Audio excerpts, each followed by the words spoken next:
Good morning, everybody. Good morning, Alabama Bushcracker. Good morning, Big Steve. Good morning, Junkyard. Good morning, Old Mucker.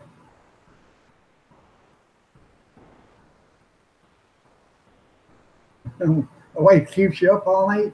I have that same problem too. She keeps me up all night too.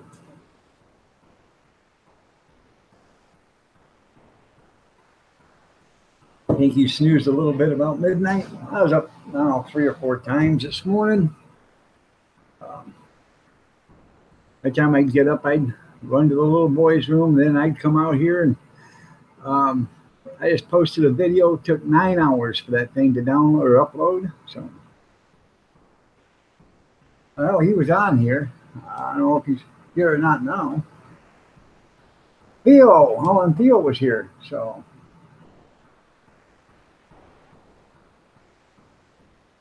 how you doing, Theo? Nice to have you here. Sanal Sharma, good morning. Nice to have you here. So.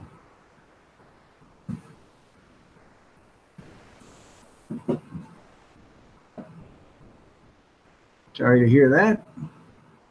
Post-traumatic stress syndrome is it is a nasty thing to cope with, and it's a lot of our military have it.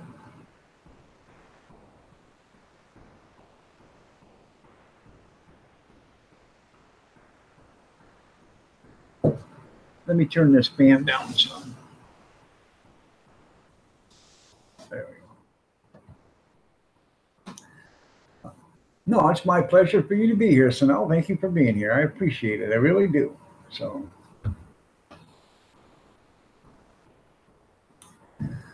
yeah, especially when you're off your meds.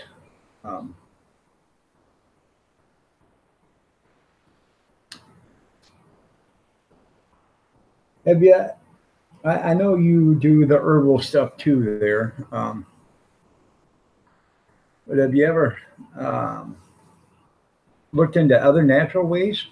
I don't know. I'm just asking because I really don't know what all else there is for it. But is there any other natural ways? Like, like ginger root or, celery root or, I don't know, different kinds of roots or berries or whatever that, can help. I have no idea. I'm not a naturalist. So.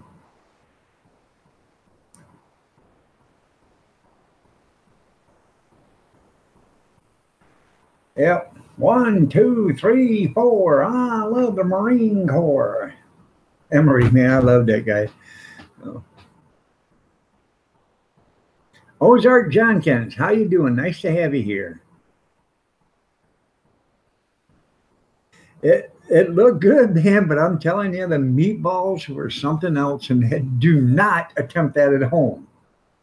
Bama Grits left me a comment saying maybe it was the Parmesan cheese. No, that was the only thing in the seasoning and stuff that I liked in the meatball. The meat itself was bad. It didn't taste good at all. So it looked like potted meat when I pulled it out of the bag, but in the shape of a patty. So good morning, Kathy Miller. You're looking lovely as ever. Nice to have you here.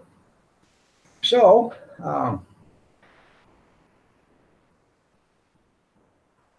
eat everything in the damn house. Well, that's what I'm saying. But I think there's probably a bunch of other. If you went to a naturalist, Alabama, I'm sure they could come up with some other stuff other than the medical marijuana that wouldn't make you eat all the time. Because marijuana gives you munchies. That's a true fact. So. No, I didn't say that. I just you could taste when when I fried the meatballs up, okay, and I browned them, and when you would eat them, you could taste everything that was in there, and it was a meat. So I won't. Well, I'll let you guys know what I'm gonna do. I'm gonna do next week. Instead of a $20 meal for or $20 meal for or 27 meals for $20. I'm going to try to make 3 meals a day for 7 days a week for at least one person for around the same money, $25. I've been doing it on paper and I can do it, I believe, and I'm going to try.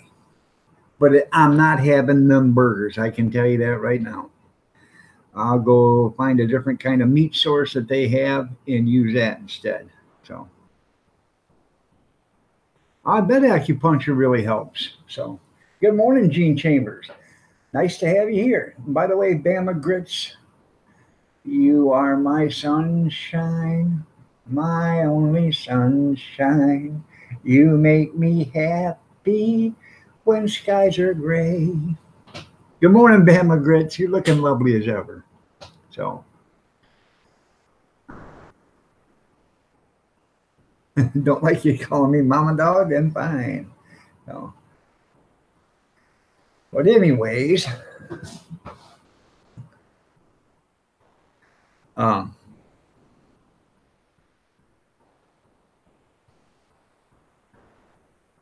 you shackle your ankle to the bed every night?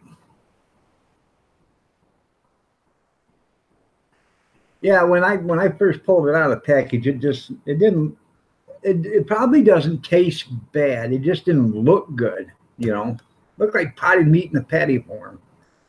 And it pretty much tasted like potted meat in a patty form. So but they have different kinds of other burgers in there, you know, and I'm gonna try the other ones.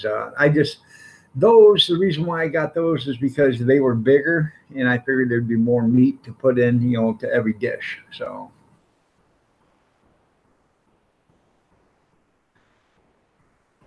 okay, go get your cup junkyard and hurry back. So and don't worry what I do, Steve. So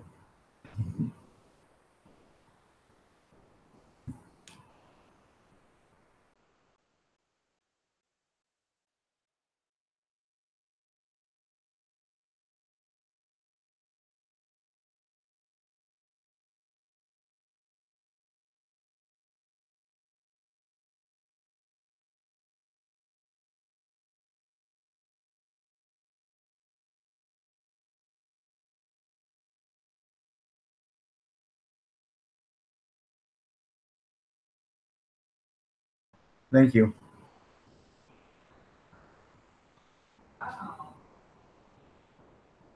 What? Okay, Kathy hates me this morning. Huh.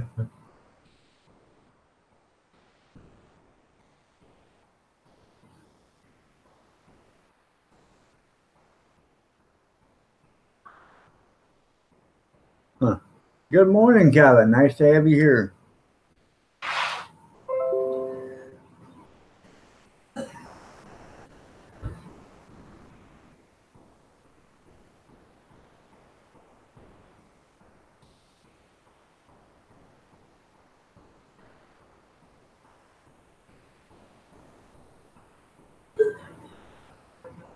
I like everybody that has me on ignore, so all I see is my text. Can you see me? Oh.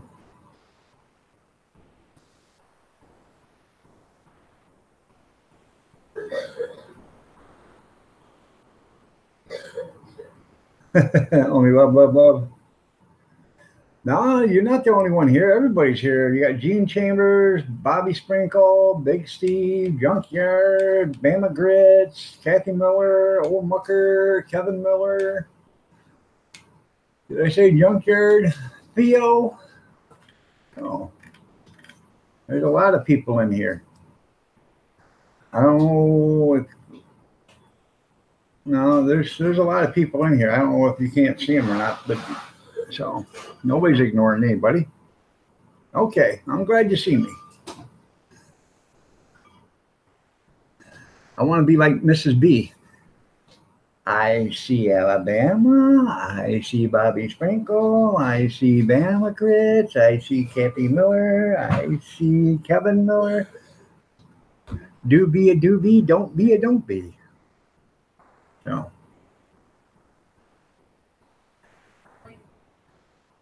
49, that's a heat. That's right, Gene. 49 is a heat wave. Damn people in Oklahoma get all that heat, don't they, Gene?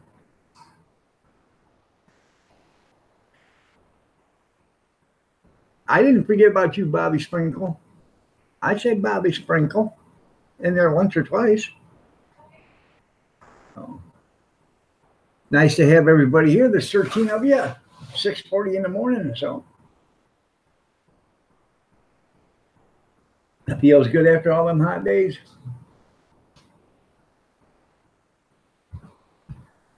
Yeah, well, after all your Iron Dog sunshine, what more could you ask for? Hey, I want to show you guys something what a little complaining can do. Okay? Huh? I know. I know.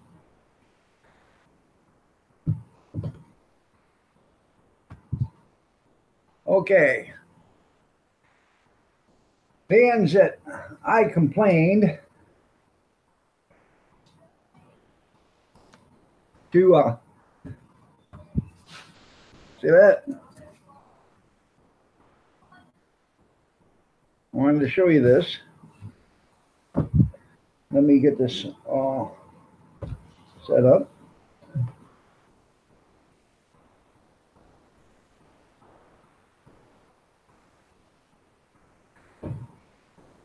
Yeah, more material. I could have had a sail, boat sail.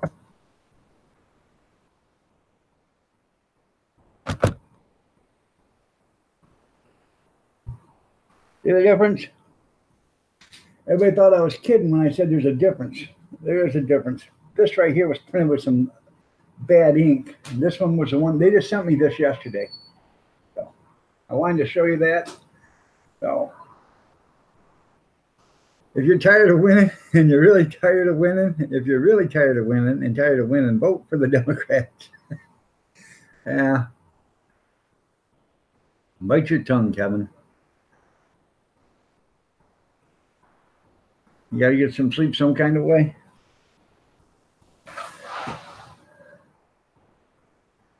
Gene's been up for 2.5 pots already.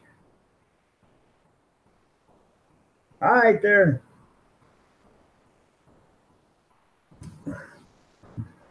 See you later there, Big Steve. There is a big difference. And, you know, that's why I complained. I wrote up and said, hey, no, this isn't right. And I'm the one that, you know, that's my account. So, you know, and that's what you should have done, Kevin. You should have screamed, hollered, stomped your fists, you know, your feet, and slammed your hands on the desk until they'd done something. Alex Fisher, Fisher Family Vlogs. How are you doing? All right there, man. You have yourself a great night. Okay, you're going to order one on the 3rd. That's great. Now, I have 3 different accounts, so make sure the shirt you want is the one, you know, that you're ordering, because there's 3 different Teesprings up there. One's for, you know, white shirts with red letters. One's for, you know, or one's for white dogs with red letters, and one's for, you know, red dogs with red letters, and they're different. So you make sure you look at all 3 and find out which one you want. So, and one of them, the coffee cup, is $14.99, and I'm trying to figure out how to get that price down. I forgot to reset that price down to $8, and so I wouldn't advise buying that coffee cup for $14.99 unless you really like it and you want that coffee cup. So.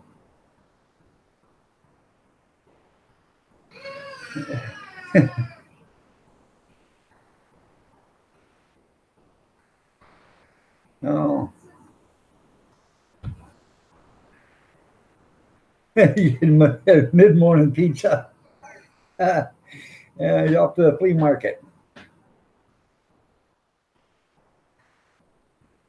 Gonna get the hoodie? That's cool. Get the hoodie. The hoodie's like $20 or something like that. That's a good price on the hoodie. You know, and one of them's just got the dog on the front, and then the Iron Dog, and then there's another one that's got the dog on the front, and it's got standing tall for the little guy or whatever on the back. So.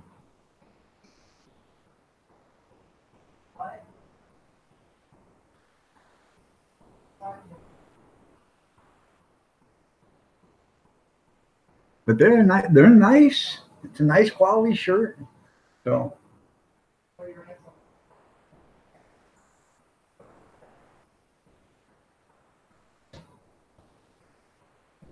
yeah, it's $8. Well, you can get it. You can get the coffee cup with a logo on it for $8, and that's a bunch of mine. You're celebrating Iron Dog. That's good. Um,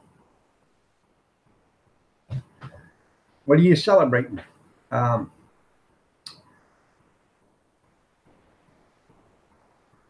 yeah, get a sticker and make a cup. That's right. Yeah, Junkyard got the sticker, and he got a cup of coffee. He got a cup too. So if you're gonna get the sticker, I would urge you to get the sticker with a white dog on it. I guess the sticker with a red dog on it's hard to see. So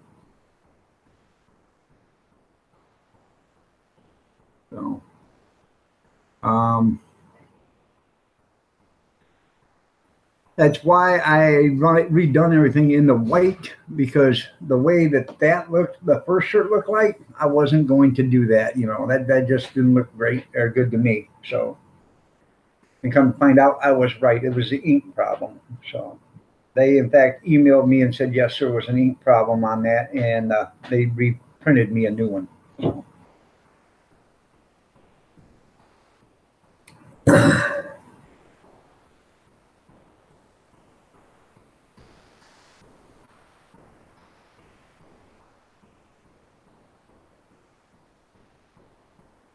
You had to order your new Dodge Durango SRT, and it's coming at the end of the month. Good.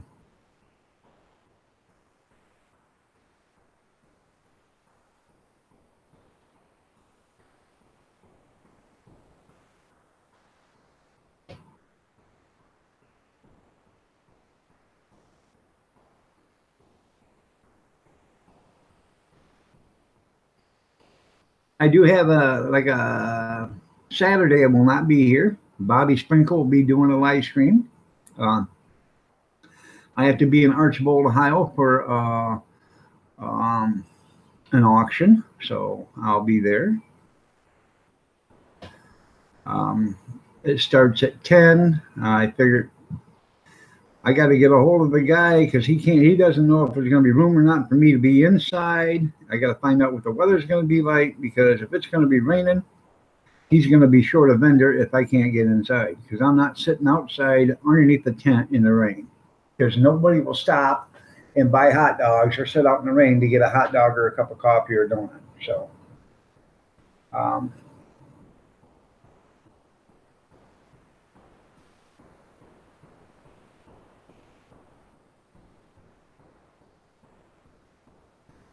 that should have been done already, Bobby.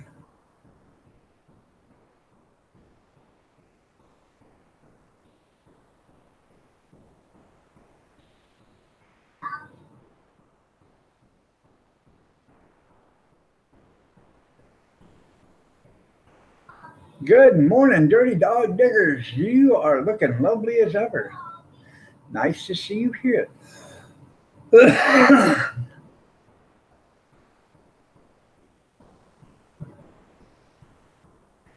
Well, they would, but they're not going to, and they are the best in the world. Pearl black with a candy red stripe down the middle. That's pretty cool. If you guys didn't see, I am the top dog. Thank you so much, Dirty Dog Diggers. I have to keep pulling this off in Kathy's nightstand every morning. Uh, for some reason, I want to be the last thing she sees every night before she closes her eyes and goes to bed. So she has my picture on her nightstand. I had to wipe the lipstick off in the lens. So you ordered a sports model? That's good.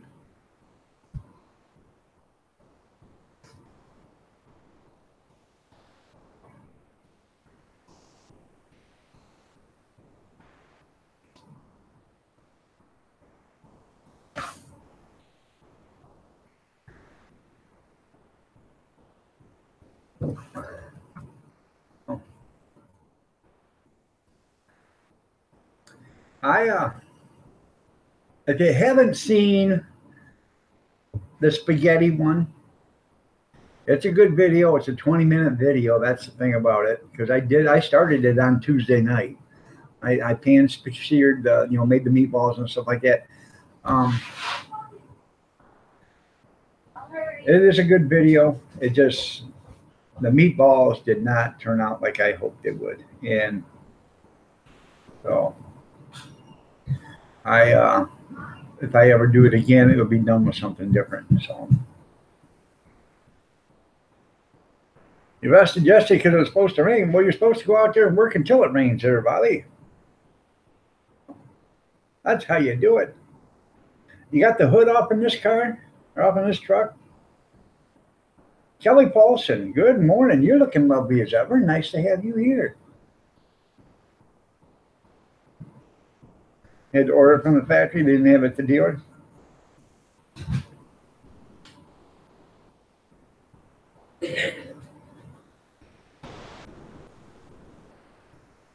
That's good there, Gene.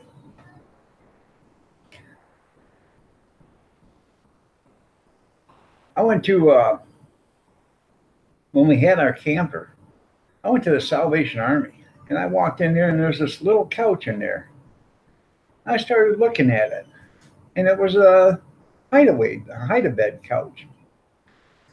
And I kept looking at that couch and I pulled off the cushions and popped up, and the mattress still had the plastic on it. And this thing looked brand new. I said, wow. I'm looking at it, and I walk around the store and I come back and I keep looking at it. And the manager's there, and I said, they wanted $60 for it. I said, what will you take for this? She says, make me an offer. It's taking up a lot of, footage, floor room, make me an offer. $30. She says, well, it does have a brand new mattress and stuff. And I said, no, $30. So I bought it. She says, what are you going to do with it? I'm going to put it where it belongs. And she says, well, where does it belong? I said, this couch come out of a camper. She says, no, it didn't. I said, yes, it did. And I pulled the back off of it. The back slid right in there, and had boards that went right down into a jig. I pulled the back off. I said, this thing is made to go inside a camper trailer. This is for a camper. Somebody had this in a camper, didn't want it. They probably opted for a couple of lazy boy recliners instead of a couch, and they took that out. This couch, I'm telling you, was brand new. I don't think it ever been set on. Bought it for $30, put it in the camper in my fifth wheel. Probably one of the best deals ever. No.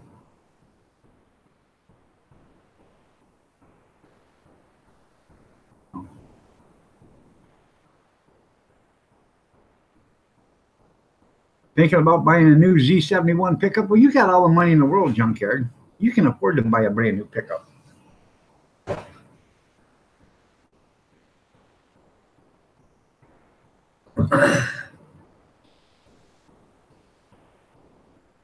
Is there gas in the car? Is that much after pump that too? There's a quarter of a tank. All right, okay. Well, you got enough to get there and back. Well, All right. Okay. Okay. Didn't have any problem taking money out of the till before. I didn't know.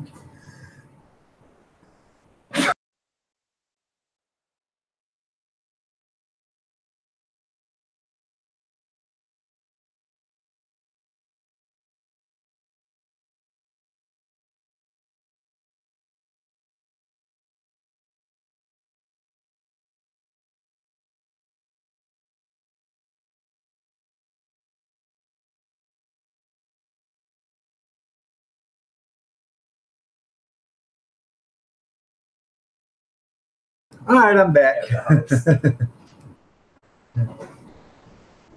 Might as well get a 4x4. That's right. Molly Gordon, good morning. Nice to have you here.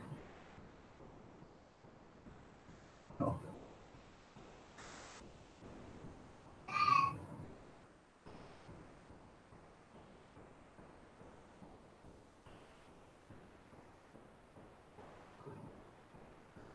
That's right. Two-wheel drives are useless.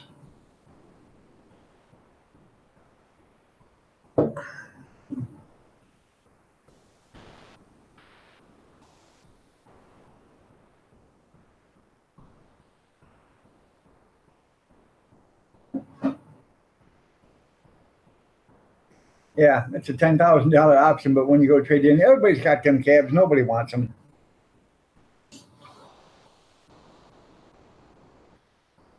You're only gonna make a half a pot there.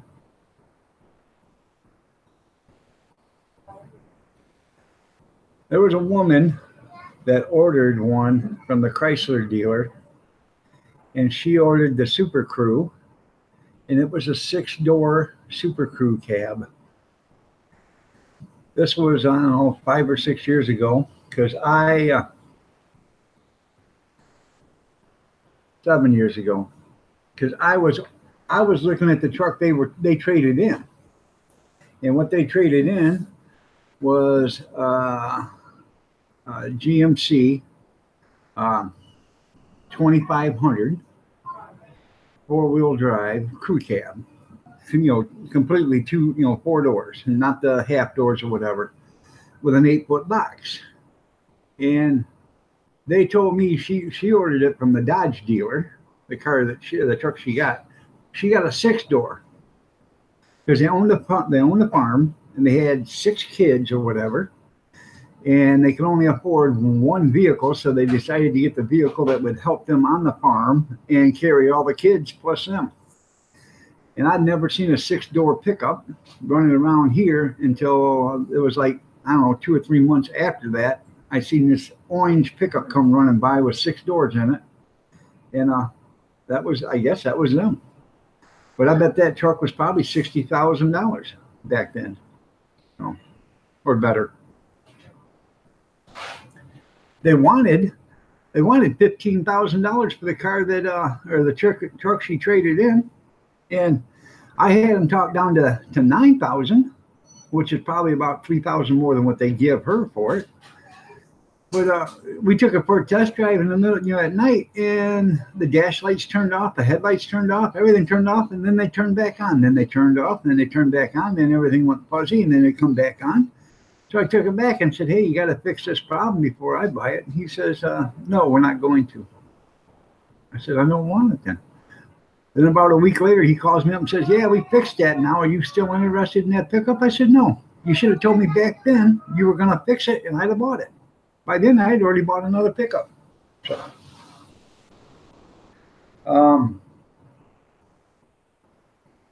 I think that truck was a 2004 or 2005, and I bought a 2002 Dodge Ram 1500 with an extended cab. So it had, I don't know, 81,000 miles on it or something like that when I bought it, and got it for $4,200 out the door. Tax, title, license, and everything. So, cash is king. So.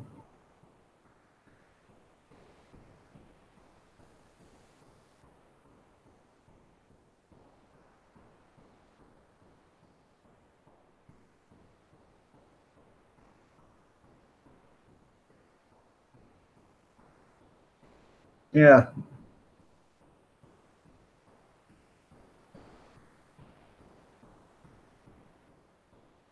Two wheels are much better than motorcycles. Yeah, but you can't get 6 kids on that motorcycle.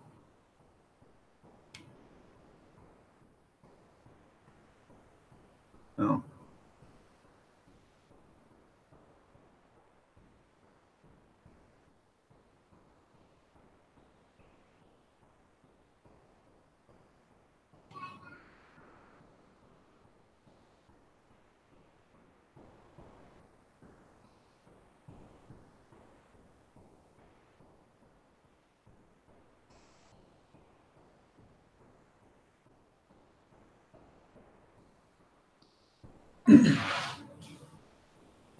It's got the 5.3.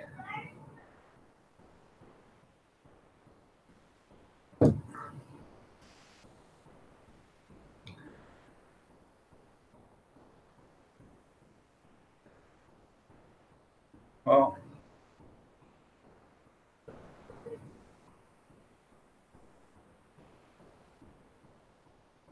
Oh yeah, Mexico and Florida got slammed yesterday. You're right.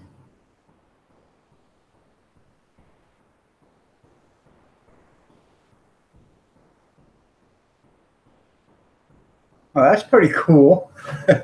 Bama. My son-in-law works for a car dealer, and he's been there for 20 years. And he's a detailing man. So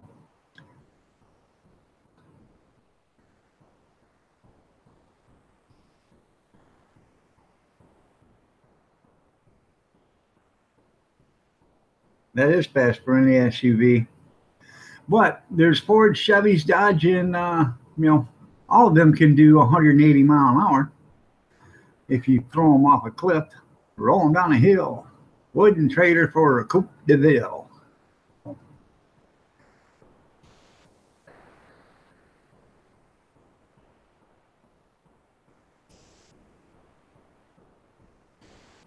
The last pickup that I owned was 1999 Dodge, or not Dodge, 1999 GMC Sierra. Okay. Um, it had the 5.3 in it, I think, or 5.7, I can't remember. Um, Two-wheel drive. But I bought a golf cart. Um, went and bought a golf cart. I went to because we had a campground. They had the trailer at the campground. I was looking at uh, golf carts, and they were used. And I was at this guy's place. He has 50, 60 golf carts, and I said, "What do you got to have for this one?" He said, $1,900. I said, "Well, I don't want to spend $1,900 on a golf cart. I'm not going to do it." I said, "Well, I guess you know." I started walking to the car, and he said, "Well, I need to sell something." I said, "I got a house payment, and I haven't made it yet. I got to get it made." I said, "Okay." Right about then, I did the about face and come walking back. Said, "How much is your house payment?" $1,100 a month. Wow, that's a pretty steep house payment around here. So I started looking. I said, "I'll give you $1,100 for that one." He said, "I can't sell it for $1,100. I said, "Well, I know damn well you didn't give $1,100 for them, so you'll be making something on it." He told me flat out no. I said, "Okay." I did another about face and started walking towards the car. I got my hand just on the doorknob. He says, "Is that a check or cash?" I said, "That's cash today if it's delivered today." He looked right at me and said, "I'll have it there in an hour." So I bought the golf cart for $1,100. I used it for a complete season. At the end of the season, I said, "Well, golf carts are overrated. You know, we used to walk around anyways. Now we're using a golf cart." So I put my golf cart up on Craigslist for trade for a pickup. And I got the 1999 2500 GM Sierra for that. I drove that pickup for, I don't know, 3 years. And I got my money's worth out of it. So,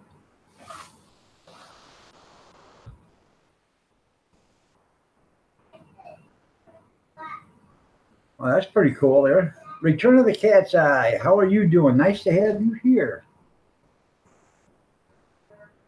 Check out your channel.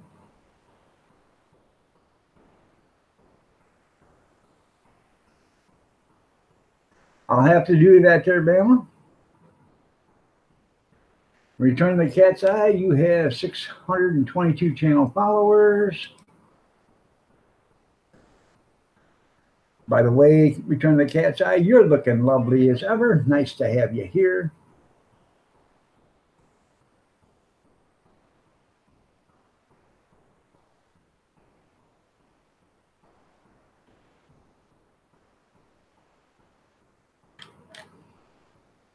Uh,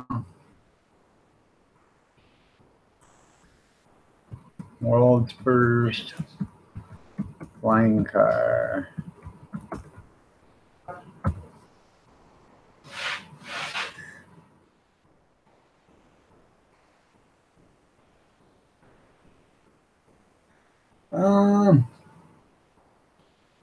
The Austin Martin.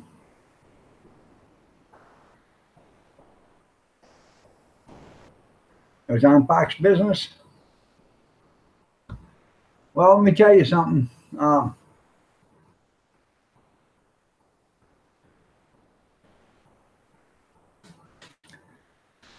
I don't see what they have for a price on it, though.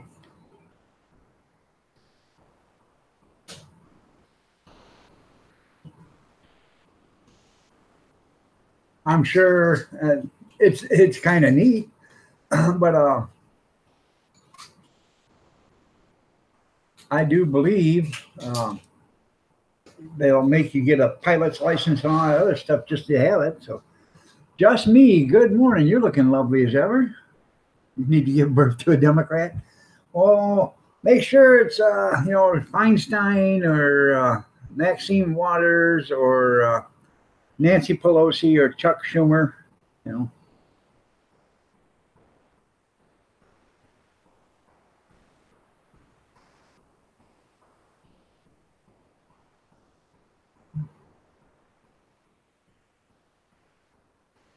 She is looking the loveliest as ever. She always looks lovely, just me. Well, thank you. Thank you, just me.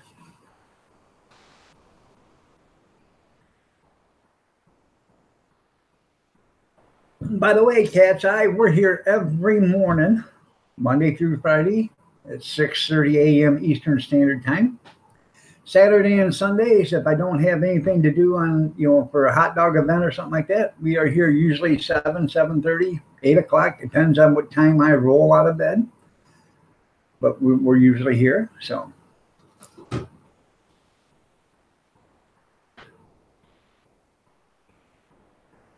Come see us more often. There you go. And we talk about everything. Anything and everything.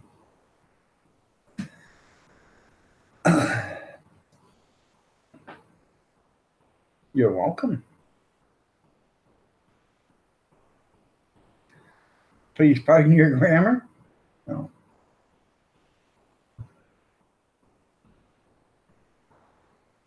I'll have to check yours out. I just seen you did a live stream, so I have to check that out.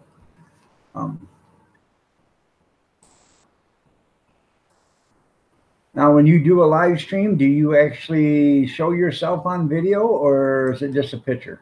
Because a lot of people do just, the pictures or whatever. I'm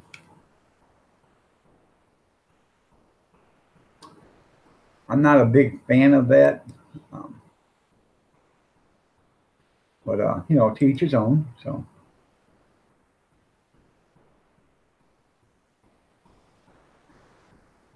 Well, pass me the coffee pod, too.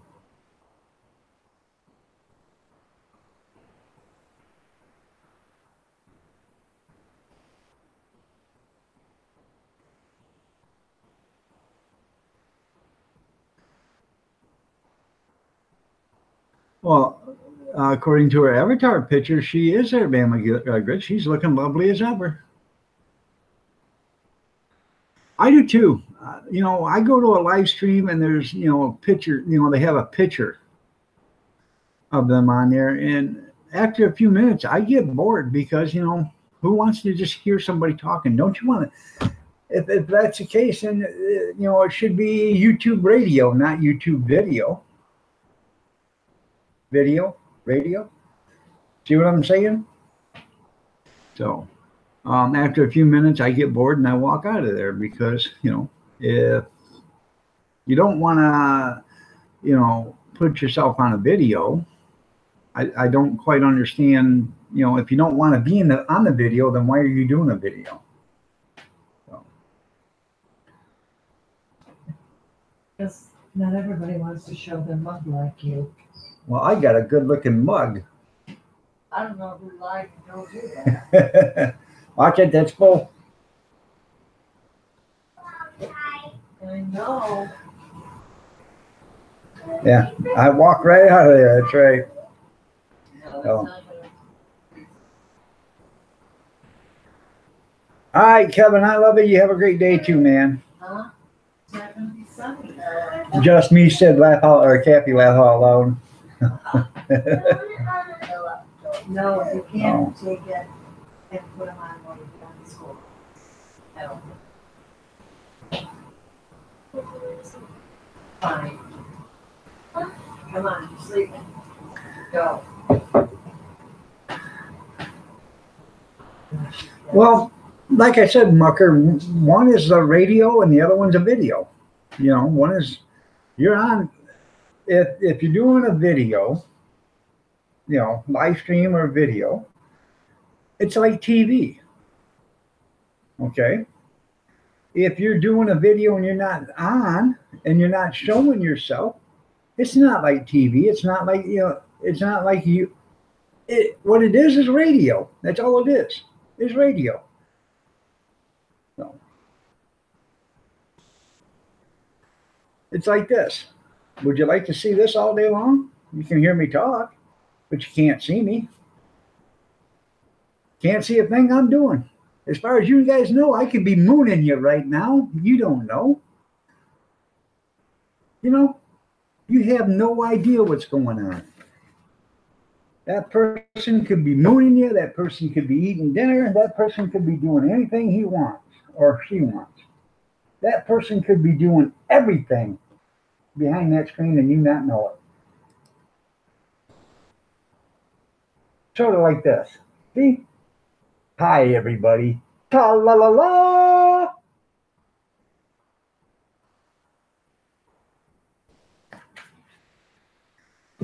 Now, if the person was on video, okay, if the person was on video and had a mask on, that wouldn't bother me at all. At least you see the person. So, oh hell, you guys were mooned several times. You just didn't know it. Captain Underpants has entered the building.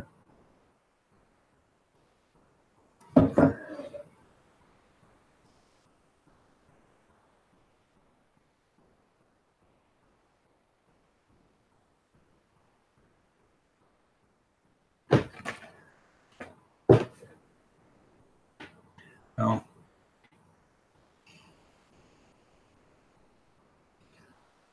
So that's the thing about video. At least you can see what's going on. And with YouTube video, you guys know exactly what you're getting. When you see me, you see me. You know what you're getting. You're not getting some made up doll that's hiding behind, you know, a picture or whatever. You know, they put up a picture of a centerfold, and then all of a sudden you see them in real life, and they don't look anything like. It's sort of like a profile picture on these dating sites, or Plenty of Fish, or whatever it's called. You know, that's kind of like that. You know, so. That's funny there, Marker. My daughter got those for me like 10 years ago. Never worn. I've always had them in my dresser, but if I do the Captain Underpants for Halloween, I'm going to wear them. So, and you keep it real. When you show yourself on video, you keep it real. So, that's right. Captain Underpants wears tighty whities. So.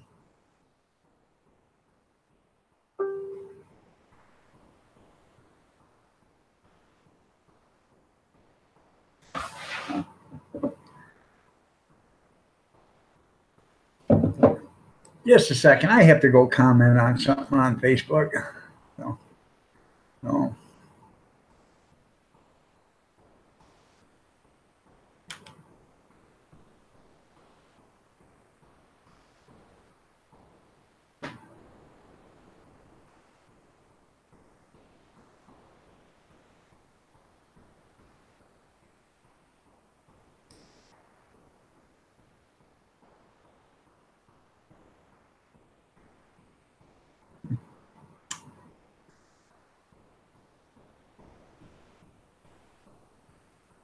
All right, I'm back.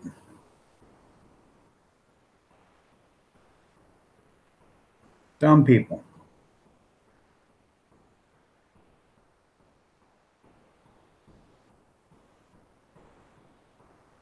I posted my videos on Facebook, uh, and somebody got a little upset, said I'm spamming their group or whatever. So I politely told them to go F themselves because the guy's an idiot. I type in caps, so he gets, every time I type something, first thing he says, "Oh, it's cap locks Miller," and they don't realize that I have a vision problem, and I keep telling them that it's easier for me to see what I type in caps and to read what I type than to read in small print.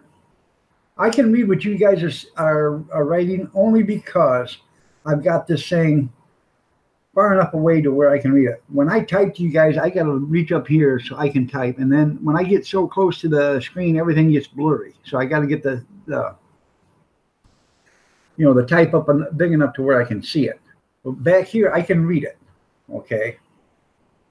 That's why I leave most of the time I leave the laptop right where it's at, and I adjust myself to do the typing.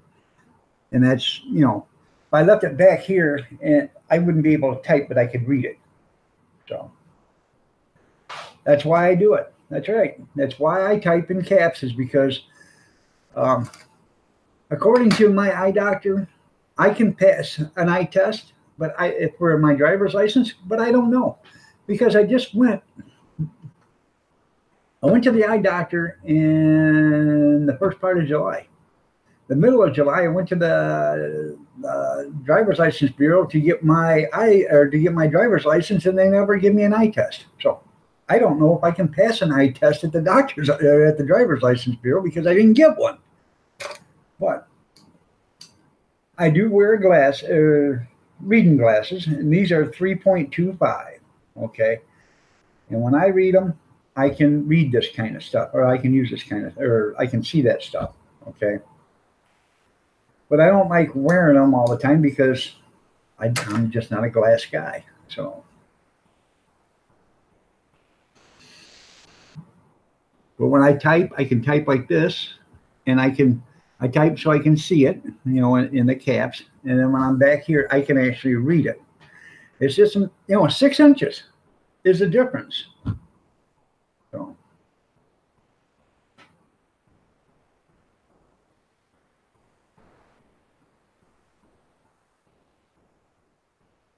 Tidy Whitey's backwards, yeah. You gonna shave your head on YouTube?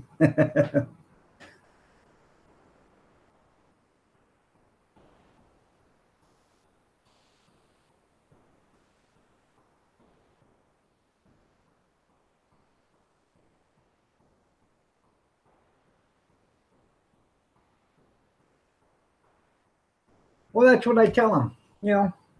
I just wrote this guy a schmeal about, I don't know, an hour ago, stating, wait till you get older and you have certain problems in your life that are going on. Maybe you'll think back then, hey, maybe that Keith Miller wasn't so bad after all. You know what I'm saying? So, you couldn't smell your way to the coffee pot there, Gene? You need a new sniffer. So.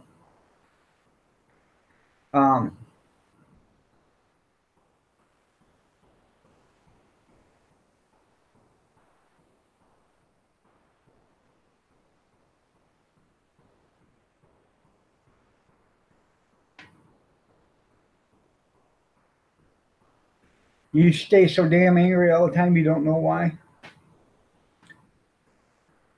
I don't either there, Alabama.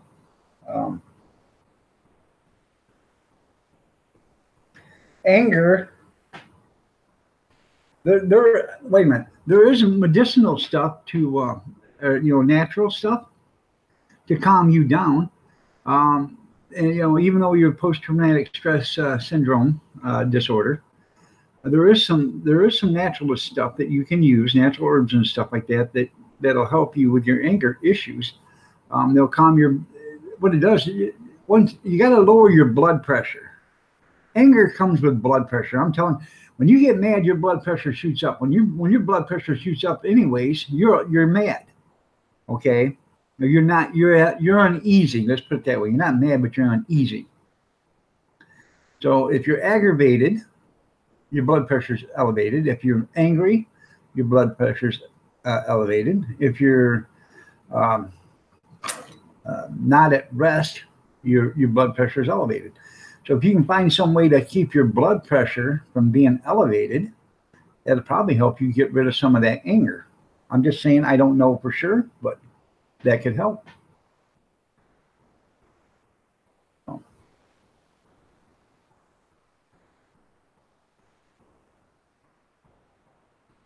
You couldn't tell if you were brewing coffee or making oatmeal. Okay.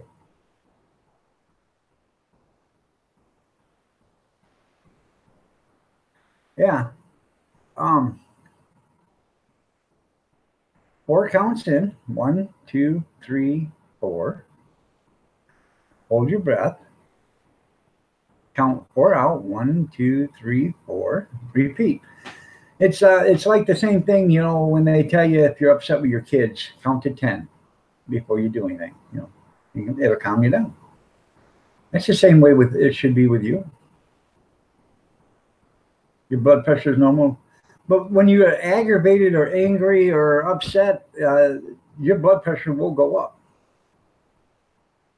So, count to 10. Do the 4 like Jasmine says.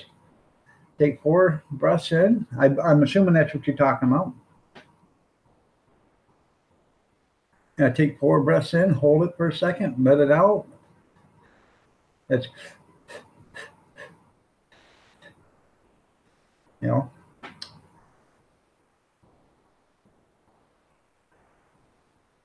I bet acupuncture really helps you a lot. So, Alabama or Bama Grits, did you answer? Oh no, Dirty Dog Diggers, did you answer Bama Grits when she asked you how far you lived away from Tennessee? I don't know if she's seen it or she's probably loading her truck right now.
I just had to check something. Sorry about that.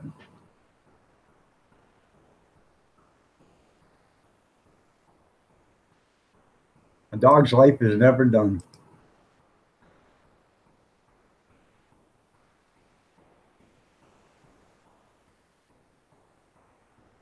Yeah, that's because she understands you there, Alabama. It did look good. It was good. Good to the last drop. I got to go give me another one.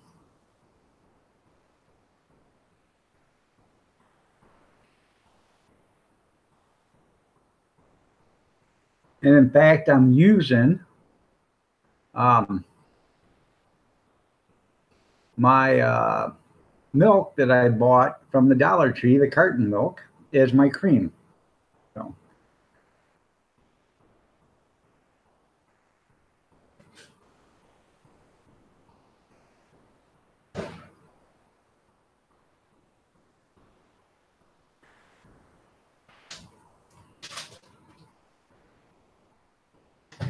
But I'll be right back. I gotta give me a cup of coffee.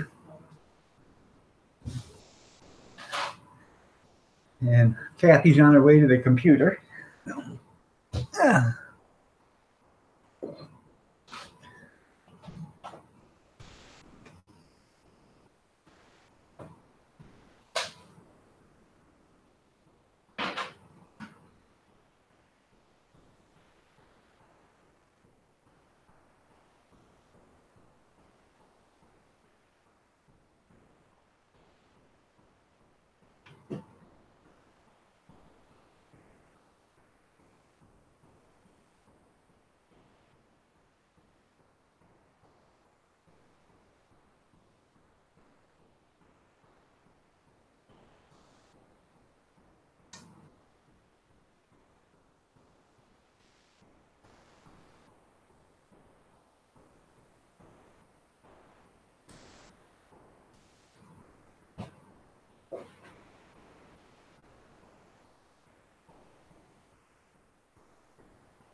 It'd be better if Gene comes back with some oatmeal. Good morning, Googler. Nice to have you here.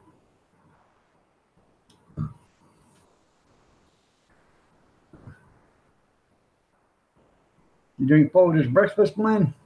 Now this is Maxwell House. I got it on a good deal. They had 30, I think the 39 or 48 ounce. So they were the jumbo cans. I got them for $7.50 a can. So I bought them at the General Dollar. They had 3 cans there, and I took all 3 of them. So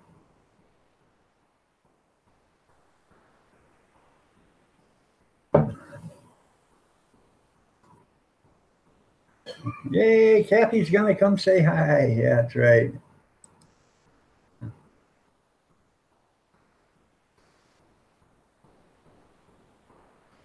Brad, good morning. Nice to have you here. Oh.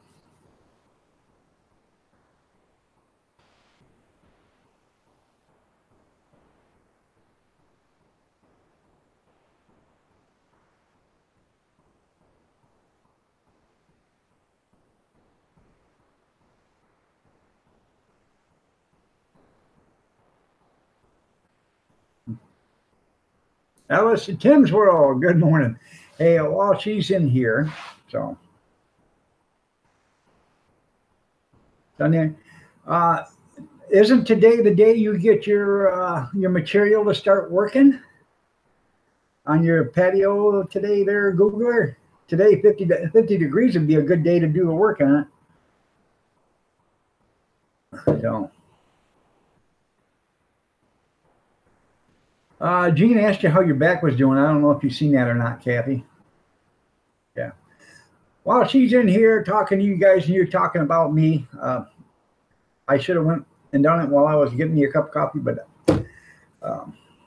I sat down and Mother Nature said, no, stand back up and go. So I got to go. I'll be right back.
Okay, I'm back.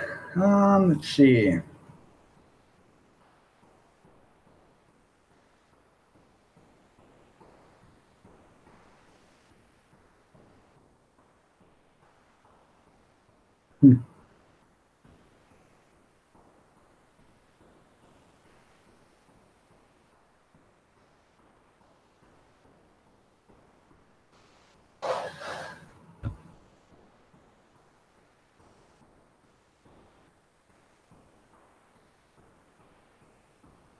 I'm reading the comments.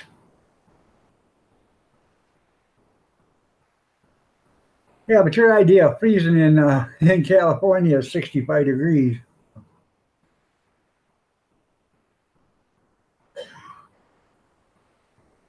Muddy, muddy, muddy.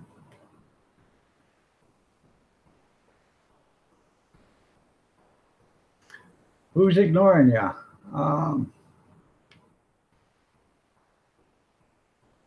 Oh, you said go to the Googler a second time? It's 50 degrees in Mexico right now. Mexico, Maine.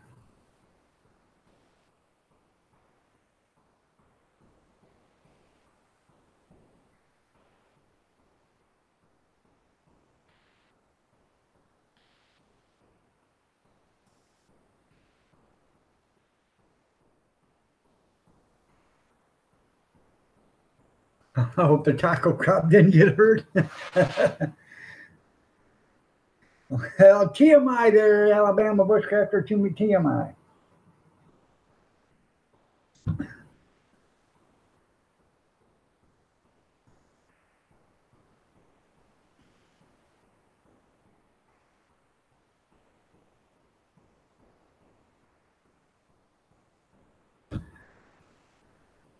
Oh, I don't even know what it is here today.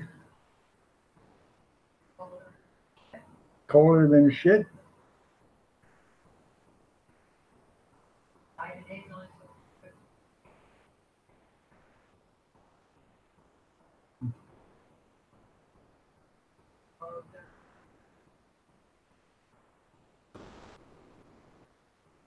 Monday next week's only supposed to be high at 47. Would you say it was?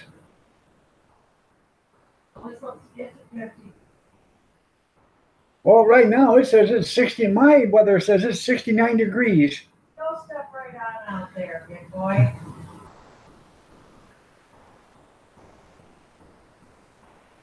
Huh. So 69 degrees, high today of 84. Yeah, I think you better update that. What is today? Thursday, right? Yeah. Oh, wait a minute. This thing's showing me for Wednesday. Yeah. So, never go out there and try that. Get a pair of shirt on. I'm sure it's showing me Wednesday's weather. Huh.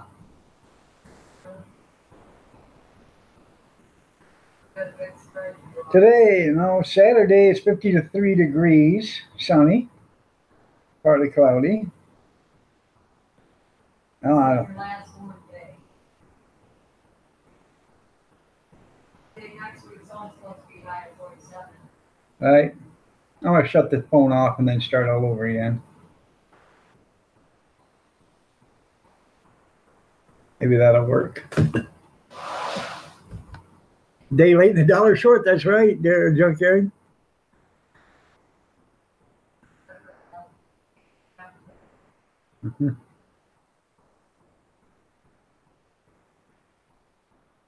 I do know when Friday night I'm going to do a checklist on everything I got to take, because Saturday I forgot to take chairs. I forgot to take and my extension cords. And, so I do, because I do everything half-ass according to my lovely bride. So.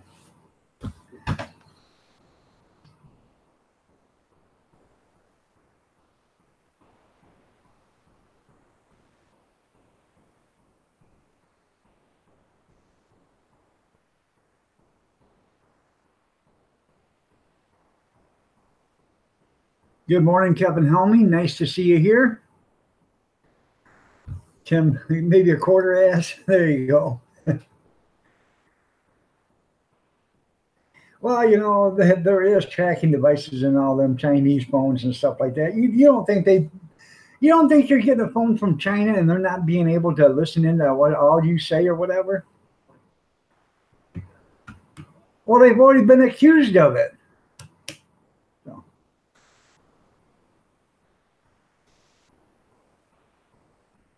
That's why my storage space keeps running out. I got too many Chinese looking at it.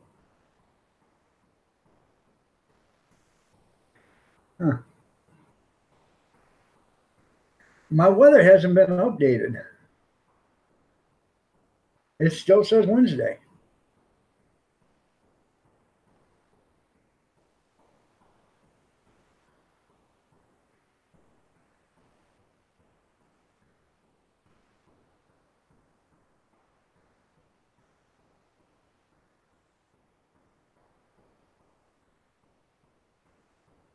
Huh. Well, I guess that ain't gonna happen because it says update now and then it says storage is full. I can't get any more storage in it. Every time I turn around, they keep adding something into the phone and I keep losing storage space.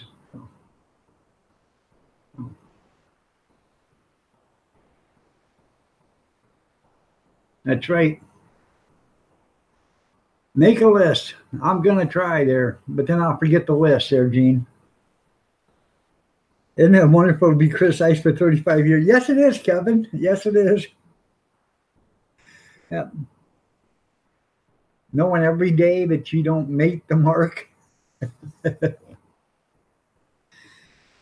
you fall short on the expectations they had for you. Uh,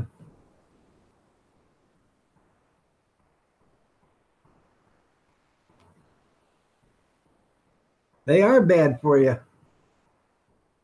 You're right there.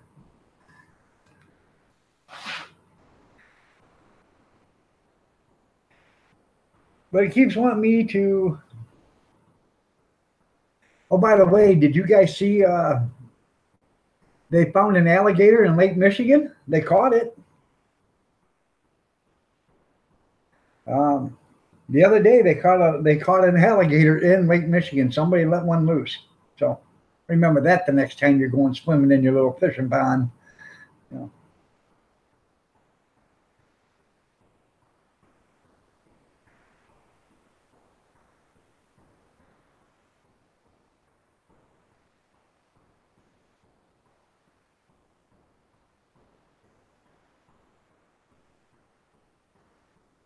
Let me delete some of this stuff. Maybe I can get some storage space.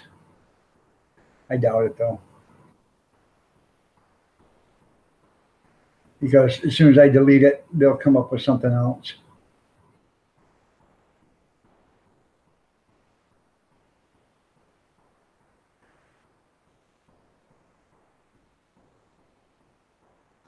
They'll figure out another way how to uh,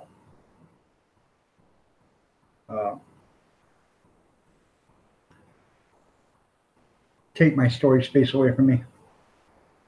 That's right. Catch that bad boy, have a barbecue. Yeah, they caught one. I haven't read the story on it yet, but I don't know where they actually caught it, but it was in Lake Michigan. So, yep. Where's Troy? Who's Troy?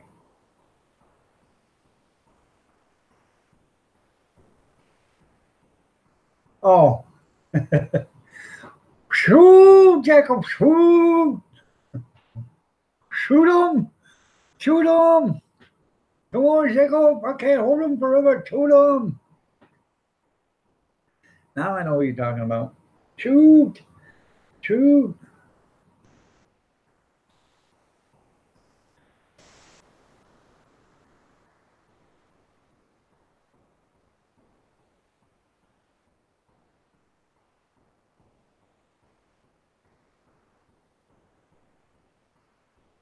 Huh.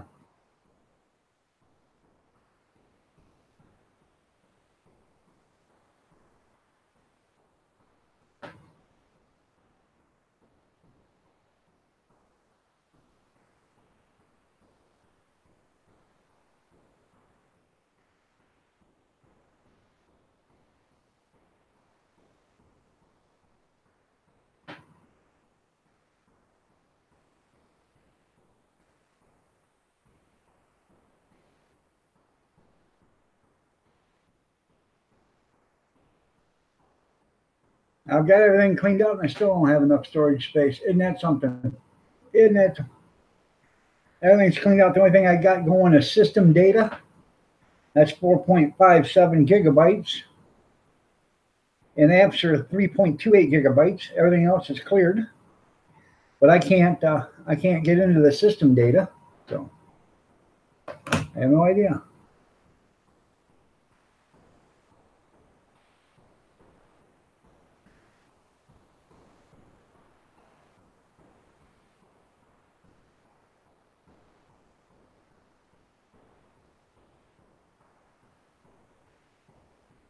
Yeah.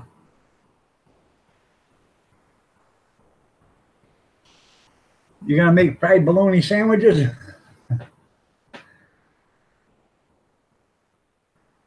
I made fried egg sandwiches yesterday for breakfast. Pretty good, man.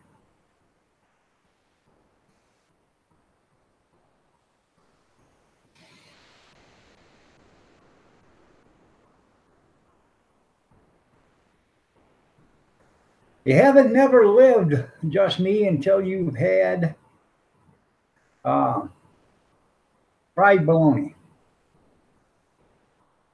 You get your little pan, put a little oil in it, not much, just a couple drops, maybe. You really don't even have to do that because your bologna's got a lot of fat in it. But you put just a couple drops of oil in there, spread the oil around.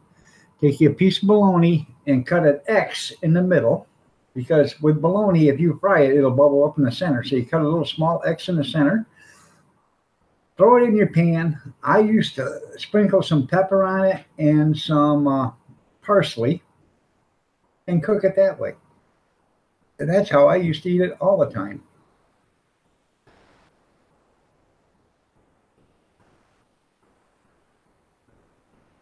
Try that on a cheat day. And you can put a slice of cheese and some mayonnaise on a bun or on some bread and make you a nice sandwich.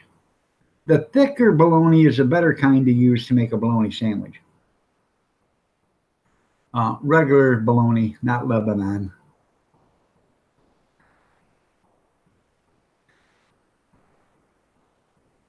No.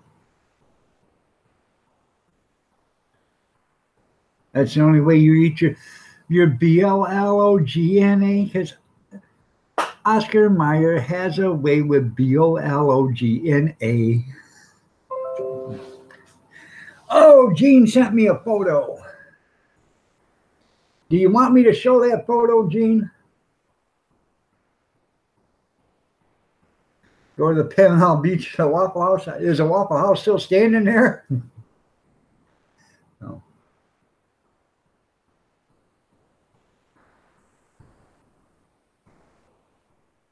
Fried sweet bologna is good too.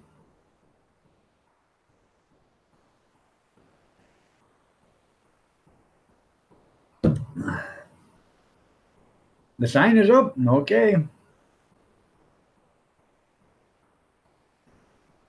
Okay, I will show that picture there, Gene. Mm-hmm.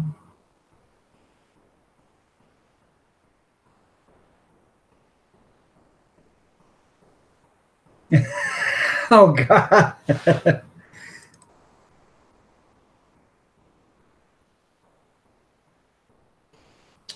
I can't go there. But I can do it this way.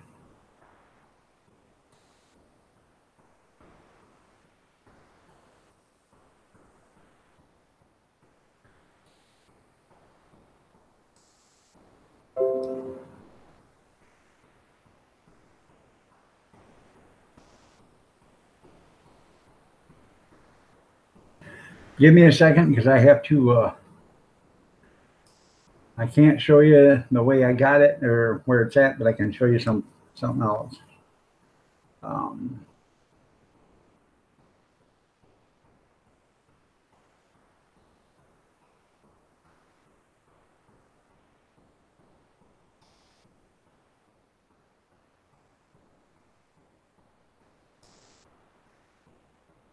Now I gotta find it again. That's funny though, Gene. I ain't never seen that before, but that is funny.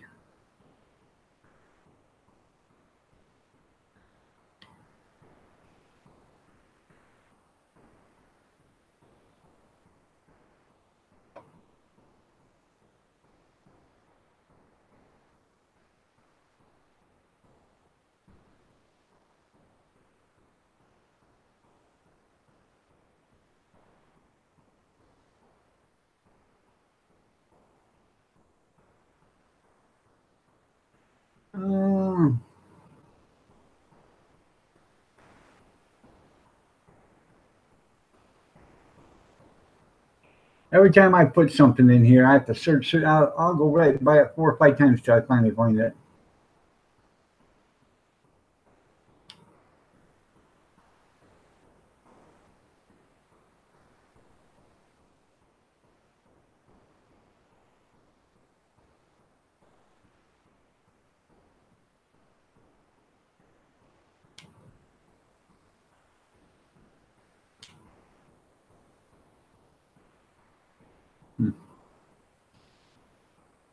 I don't see it in here. Well, I'll have to open it up again there, Gene, and redo it.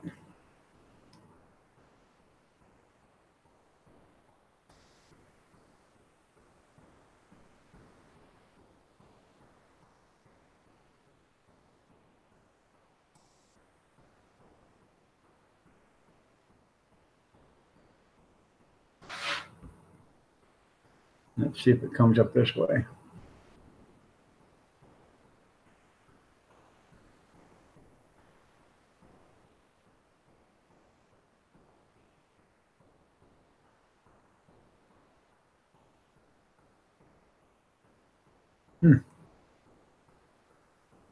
All right, now I found it. This is what the innocent Gene Chambers just sent me.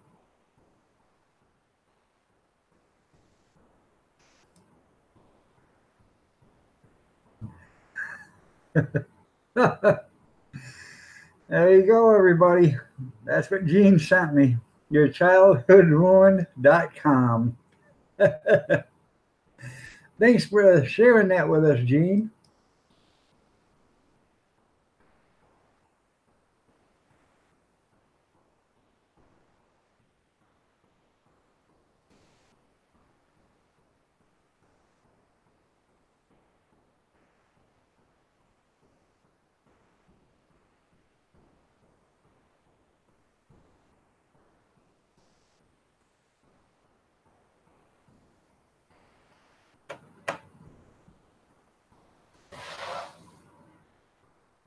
Just put it close to my nose and go for it.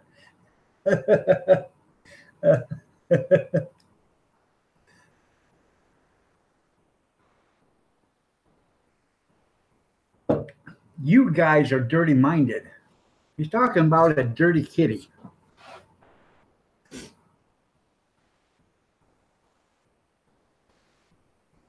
I seen a picture the other day. It's got a dog standing there and said, just replace the kitty litter with 99 bags of Pop Rocks, waiting for the excitement to happen.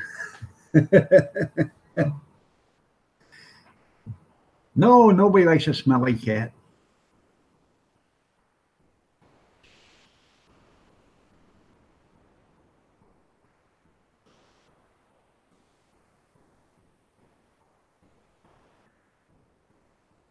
And just flash back to your dating years.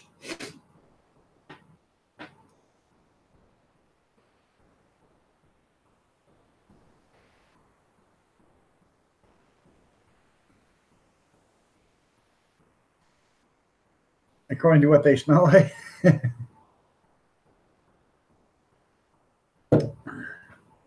You can thank Gene Chambers for that. Thanks, Gene.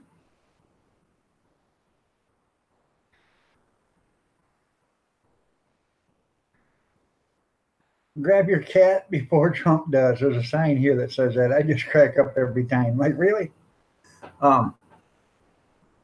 It goes with that audio recording they got of him while he was in the locker room. So, when he was just a billionaire, you know, but he's a sexist pig. You know what I'm saying. Okay. DG, you corrupted Jasmine.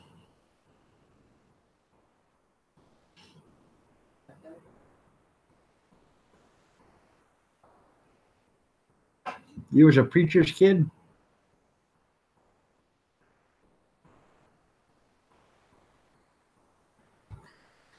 There used to be a bunch of signs around here that said Hillary for president.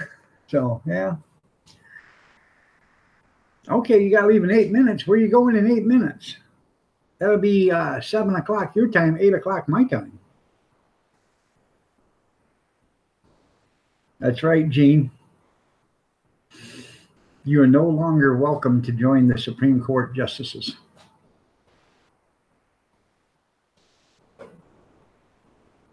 That's right. Yeah, Jasmine, you are in California, so nothing surprises me.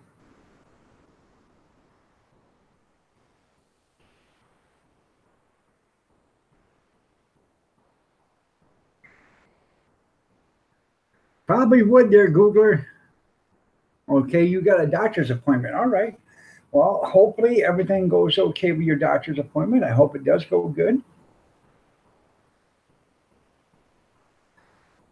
Oh, there's a few of your counties, man, that are beginning to really, really hate California. And I think they need to revolt. I think they need to storm the governor's mansion, drag him out kicking and screaming, throw a noose over his neck, around his neck, find a tree, and string him up till he's well hung. That's what they ought to do to him. Now, they'll probably have Secret Service come and talk to me about that, but it's okay if Maxine Waters can threaten to kill the president. So, who figures?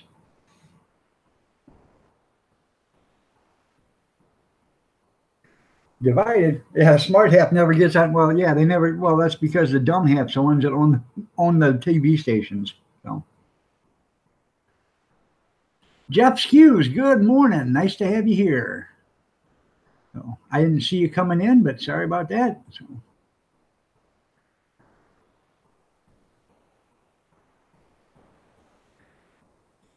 You don't watch TV, but you hear a lot about it. Well, the right side of Floyd, he's from California, and he tries his best to make sure that everybody gets the right side of the view. So,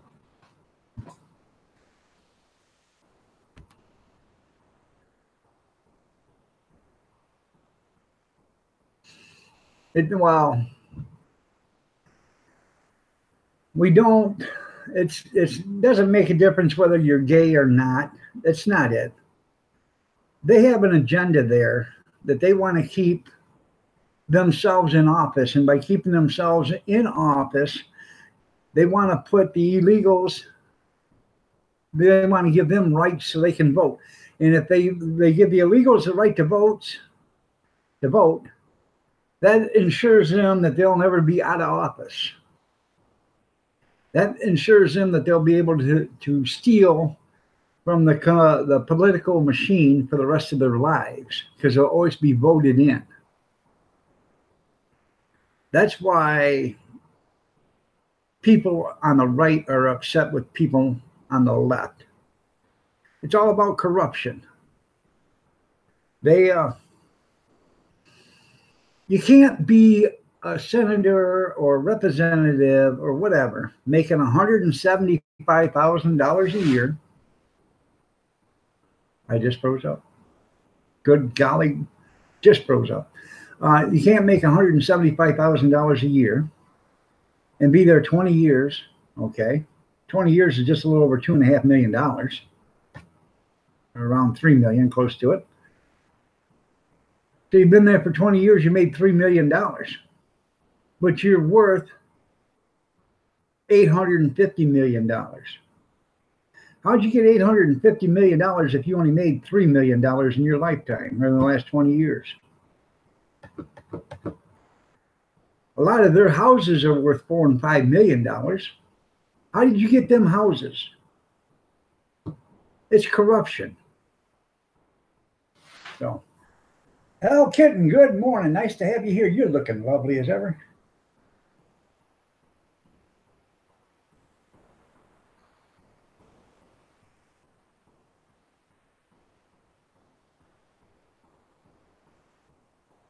Okay. Well, hopefully everything goes better today, Mama.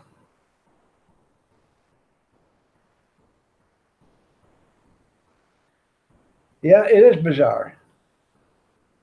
And there's just as many crooked people on the right.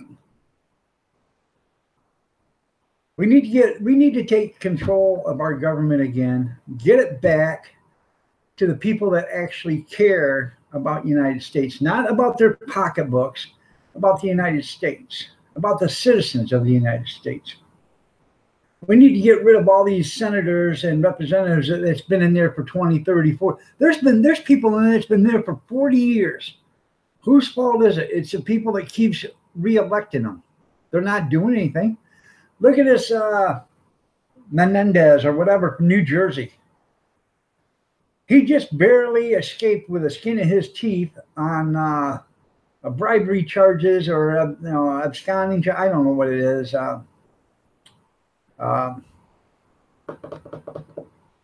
Bribery charges. I don't know. I can't remember what it was that he done, but he just escaped that charge by the skin of his teeth. They had enough to take him to grand jury, but didn't have enough to convict him. Yeah, right. Because he paid somebody off. That's why. And now he's running for senator again. No, get rid of his ass. If Kavanaugh was guilty before he was even proven innocent, shouldn't that senator have the same luxury as Kavanaugh? Why aren't they accusing him of being guilty? They never did. That's because he's a Democrat. So.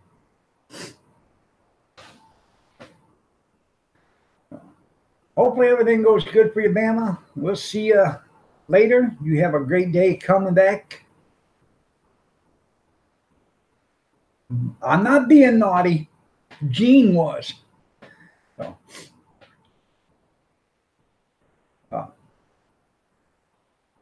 But Bama, we'll see you tomorrow. You have a great day. Hopefully everything goes great with the doctors today. So, and you got to watch out, Hell Kitten, for Gene, because he says nobody likes to play with a smelly kitty.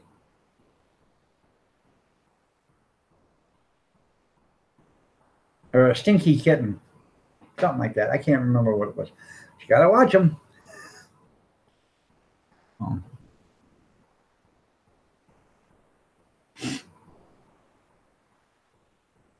You get that kitchen done yet there, Gene?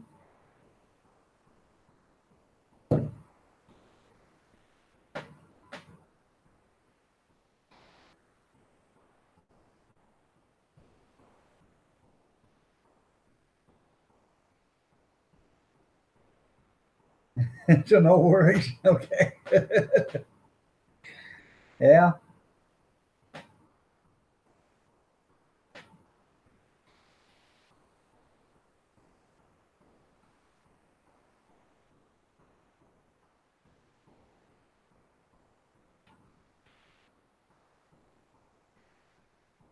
I went to the store yesterday. Okay. The store that I went to last Friday, I bought 2 cases of water. The price was 2 for $4. Okay. Great deal on water. Now their sale starts on Thursday and it ends on Wednesday or Thursday morning at 6 o'clock. Then the new sale starts. I went back yesterday because I was going to pick up 20 cases of water, and it was 2 for $5. And I asked him, I said, hey, what happened to the 2 for $4 you guys had here Friday? Well, somebody mismarked it. I said, well, they charged me 2 for $4 at the register, so it wasn't mismarked there. Well, we had to change it 2 to 5, or 2 for $5. So I only picked up 3 of them for right now. I go there every week, so if it goes back down to 2 to 4, I guess I'll pick up 20 cases. So I did pick up 3 cases of pop. So yeah, water went up. Yeah.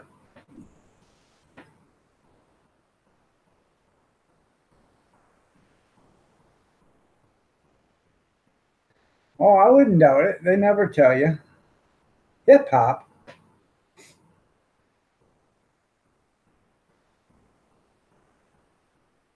Everything's going up. You're right. I just did a party 2 weeks ago, 3 weeks ago. I did a party. I did. I give them a quote, and I had to stick with the quote. But um, when I went to go get the hot dogs for that party, the cases had jumped up $5 a case. So for the rest of the season, I'm going to keep the price the way it is. But next year, if the hot dogs are still that high, the hot dogs will go up another 50 cents. So, um, you know, people don't understand that, but when you got to have a certain amount of percentage for profitability, and your minimum profitability should be 65%. For every business class that I've ever seen and video I've ever seen, 65% is supposed to be what your minimum should be per product, on the product, so you can make your quote or whatever, make your business statter. But right now I'm falling at 58%. So I have to go back up. They went up $5 by the time I could go up 25 cents and be up to the 65% again. But then now, who wants, just might as well go to the whole dollar. So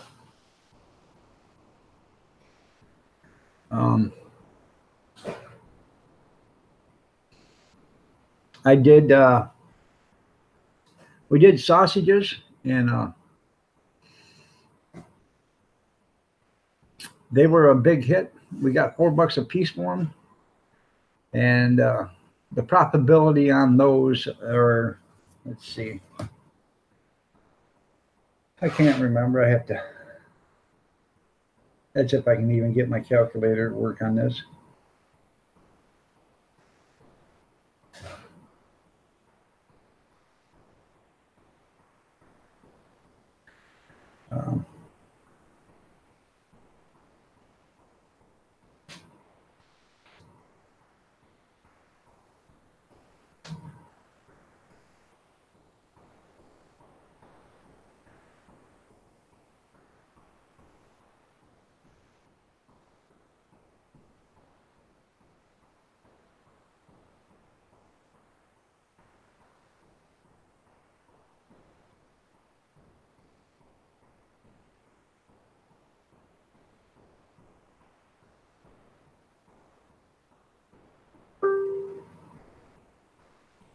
Right now, it's at 68%. What is an OSB board? OSB board? That's oriented strand board, or as people in the carpenter business say, swell up board, because once it gets wet, it swells right up to twice its size, and it falls apart. So.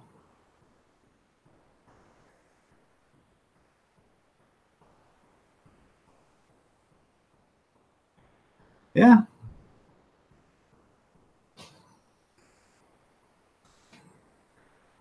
Swell up board, that's what it stands for.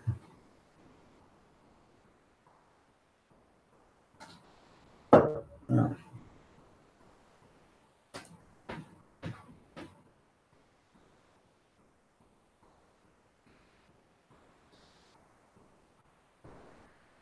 And if you've seen OSB, it's the plywood that's got the fibers that go like this and intertwined. It's not like plywood where it looks like it's one solid piece of wood on glued together on top of another piece. And this is all just pieces that are put together, put in a form, and then pressed.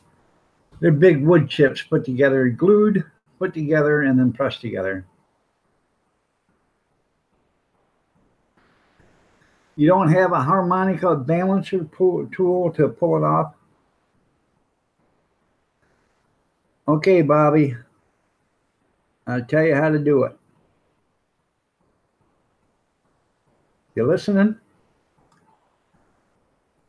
Take your remove the bolt from the harmonic balancer, okay? Take a hammer and a crowbar. Put the crowbar behind the harmonic balancer and a block of wood or something. Make sure you're not pushing against something that you're going to bend or break or whatever. And tap, just tap lightly on the harmonic balancer. And while you're tapping, go like this with the crowbar. And you work your way around as you're tapping, and that should loosen it up.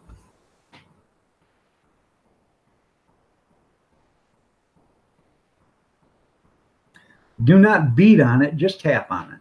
So.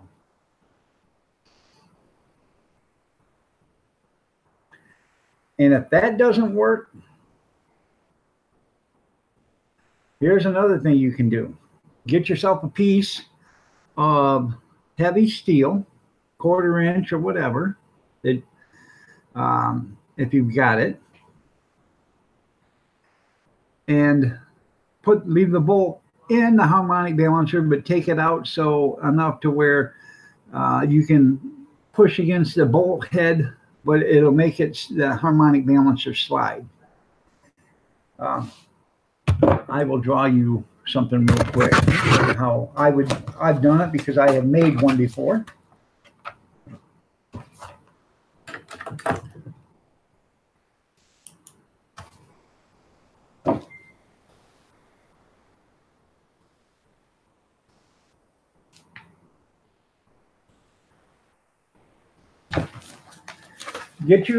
Measure it out from bolt to bolt and see how far it is. Then make you a piece like this. Okay, that's a piece of heavy steel. Drill 3 holes in it, 1 in the center and 2 where the other bolt hole should be on the harmonic balancer. Okay,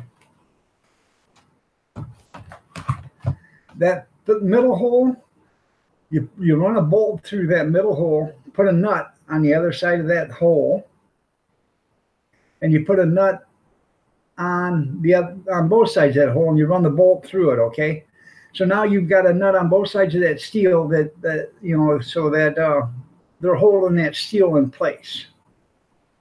You put that against your nut or your bolt on the harmonic balancer, put your 2 bolts in, screw those in as tight as you can get them, and you start turning that center bolt with a wrench, and it'll push against that nut that's on the other side, and it should make it come out.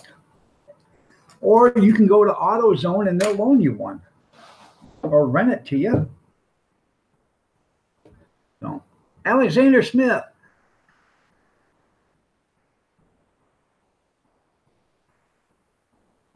How are you doing today? That's right. I used to have one of them for years that I made. I made it at work when I worked there at the garbage company. I took a piece of heavy stock and I made it, and then I actually elongated the holes so I could actually fit different things with it. So, good morning, Kim Fife. Nice to have you here. Tammy Sprinkle, you're looking lovely as ever. Nice to see you here. So.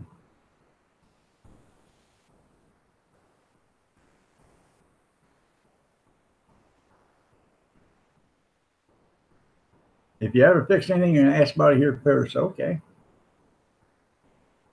Yeah, if it's a Chevy, it'll probably fall right off. So. But, you know, what I'm saying is, if you can try the crowbar and just tapping on the harmonic balancer, just make sure you're not pushing against the timing chain cover or something like that that's made out of tin, you know, that you could bend. As long as you're not putting a lot of pressure on it. But if you push against the engine block with that crowbar like this, and you're tapping all the way around on that harmonic balancer, and you keep pushing, and you can move your crowbar as you're tapping, that might work. Steering wheel puller will take them off. You're right. I used to do that all the time to flywheels on lawnmowers and stuff. I did it on harmonic balancers. I used to do a bunch of that stuff when I was younger, man. So.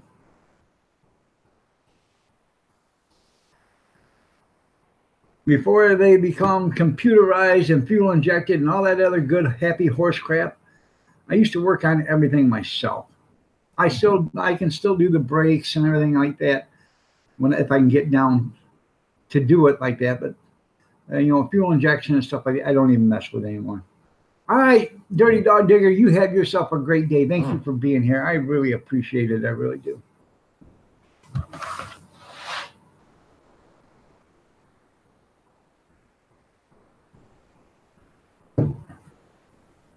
If I had my brothers, I'd take everything off the car that I got now, put a regular intake on it and carbureted, a regular distributor, and call it good. But you can't get the parts for that. Put a fuel pump on it.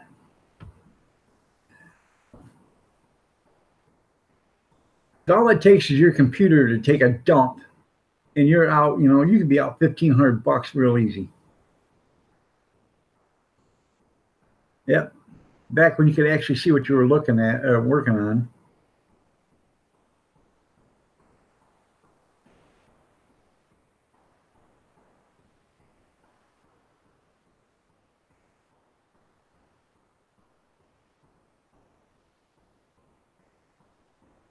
That's why you drive a 66 Belvedere. Oh, Belvedere, come here, boy.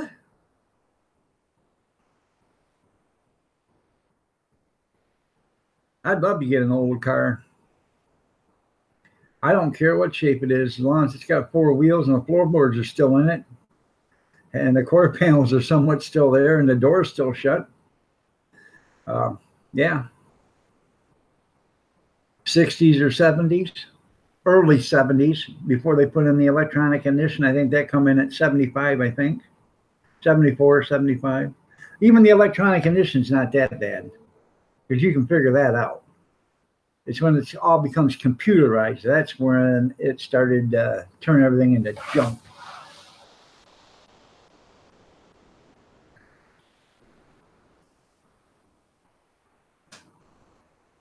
The good old days when all you needed to do was pull the distributor cap off, clean the points,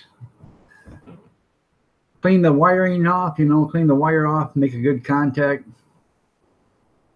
Take a fingernail polish or fingernail file and scrub up the ends on your wiring harnesses, and then clean up the ends on your voltage regulator. The good old days, huh, Junkyard?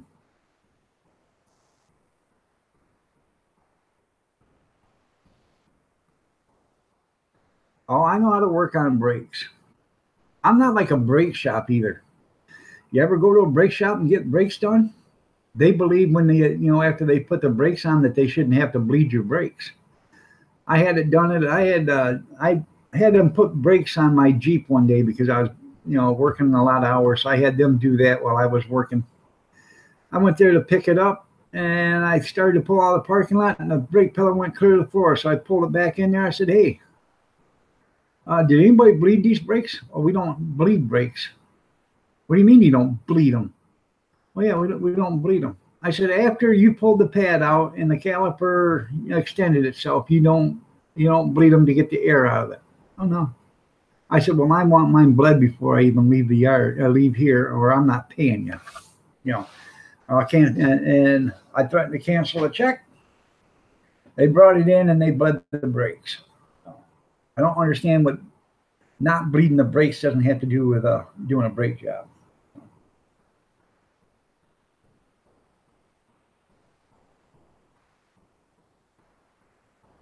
Yes, you should come here. Come talk to the dog. I'll tell you how to do it. Yeah. She has no say, Tim. I'll fix whatever I want here, and that'll be it. So.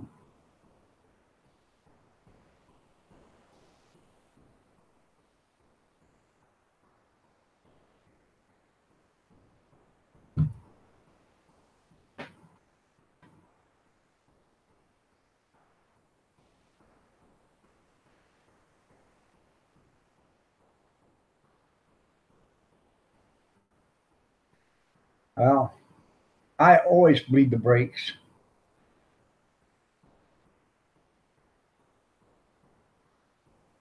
Normally you don't have to, but once your caliper, if you pull the pads off and that caliper opens up, you're going to get air in there because it has nothing to push against. You wouldn't think you would, but you do. So I always, every time I do a brake job, I always bleed the brakes.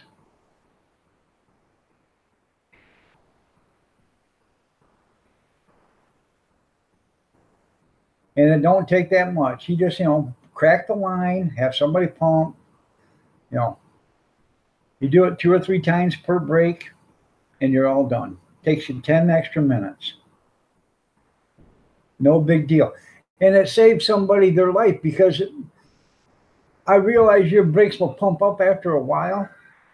But what if you're leaving out of the parking lot and you go to hit the brakes and you don't have nothing? Your pedal goes clear to the floor, but you still have brakes, but you don't have enough, and you roll right out in front of somebody. That's what almost happened to me with the Jeep, So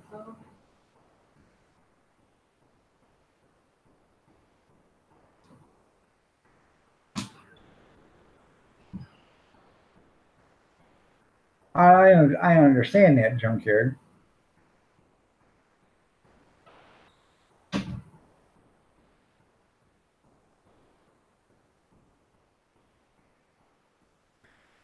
Right. When I do a set of brakes, disc brakes, I take a crowbar and I go in, one of the little pry bars. I go in there and I push against the brake pad against the rotor to push them apart. Okay. I undo them, take them off, take the caliper off, take the brake pads out. But sometimes they'll extend and you got to push them back in. A lot of times I take a C-clamp and I hold them in with a C-clamp until I get ready to, reinstall the brake pads. So. But you do get them to where they extend. And if your brakes are out that bad, you're going to have, your brakes, your calipers are going to be out anyways.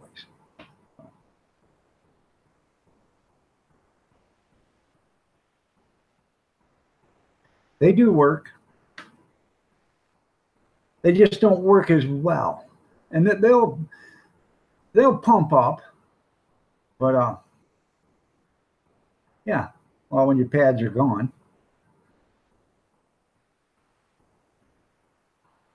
I love doing that. I used to love doing the brake drums. Those were the best ones. The drum brakes.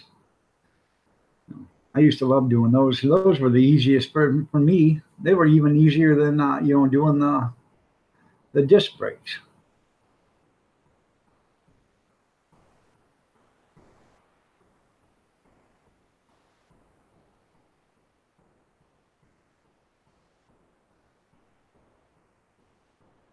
Um,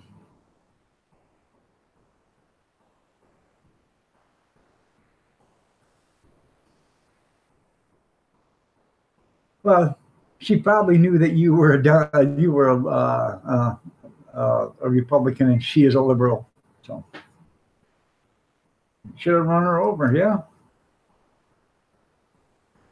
If I ever do a brake job again, I will do a YouTube video on how I do it, and you guys can tell me if that's how you do it or not. That's just how I do it. So you should have obliged her. You should have obliged her, made sure there was nobody around, and then ran over her again, and then backed up, and then did it again. Make sure, give her enough for her money, Make sure, she gets her money's worth because they're going to sue, so you might as well make sure they get their money's worth. Ian, good morning. Nice to have you here. Hopefully you're enjoying your lunch. So.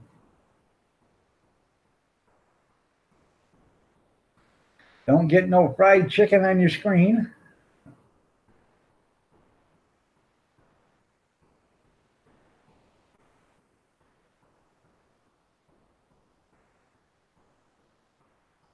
She looked at your voter's registration card.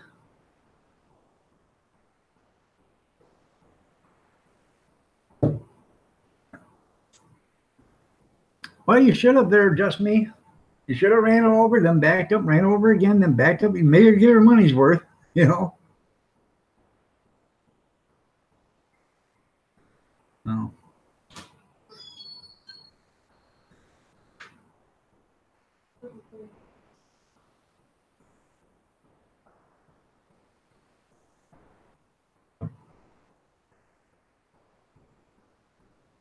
They never think about that. They just think about the monetary cost. They don't think about how many months and years they have to go through physical therapy or they have to sit in a wheelchair or whatever. They don't care about all that. They just think about all the money they're getting.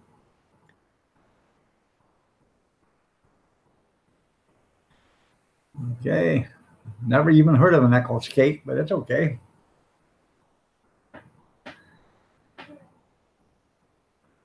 Yeah.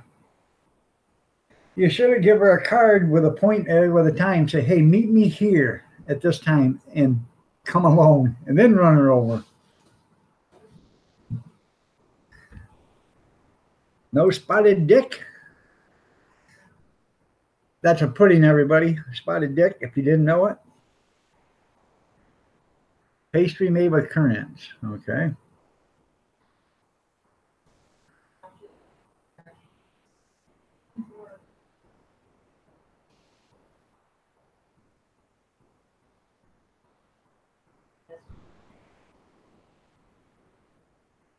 There you go.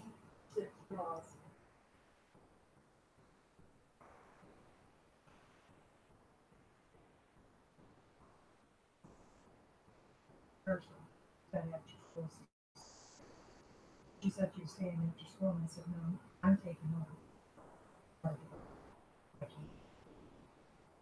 I did. Every night I asked her if she's Huh.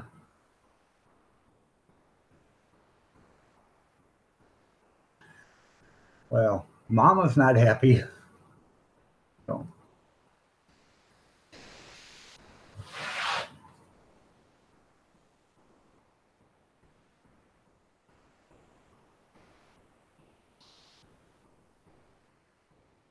Exactly. I don't. What is a current? I have no idea.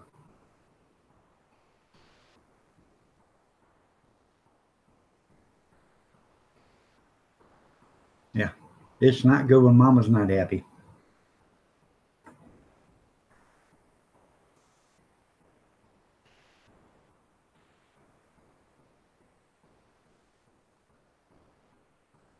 And Mama ain't happy. Nobody's happy. Oh, they're small like a raisin. Okay.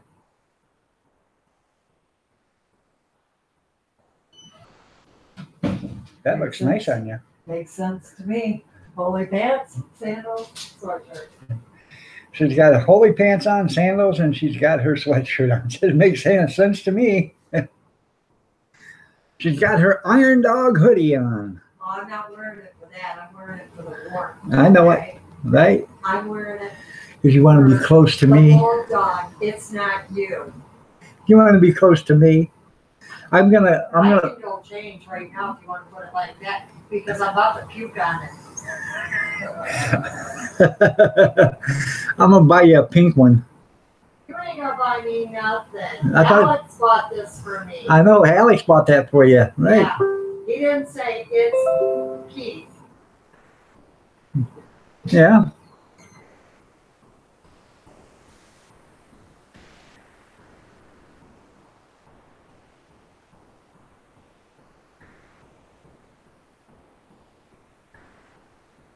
I think I have my nightshirt on. Well, okay, Tammy. Oh.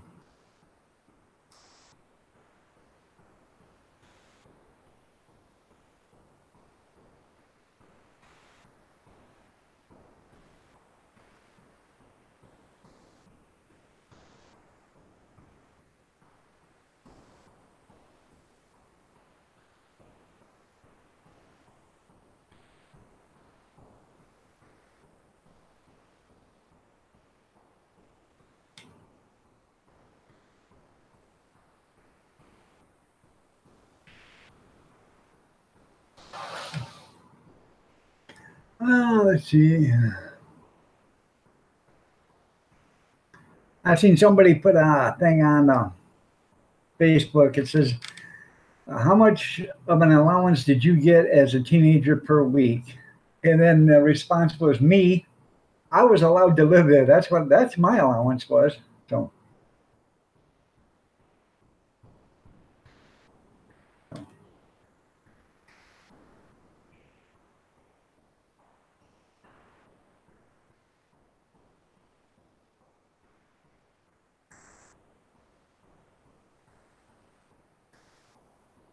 I thought that was pretty funny. I know she is.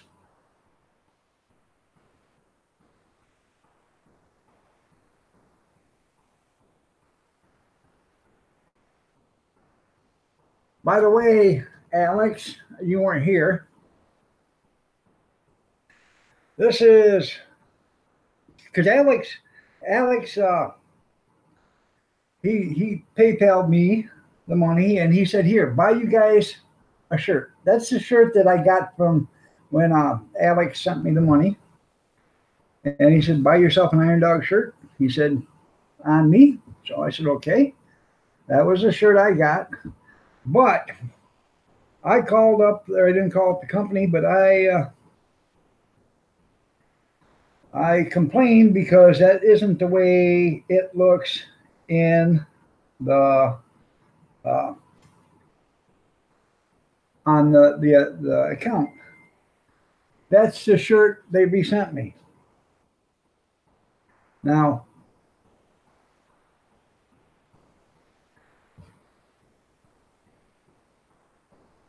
can you see the difference in color? Complete difference in color. One's pink and the other one's red, like it's supposed to be.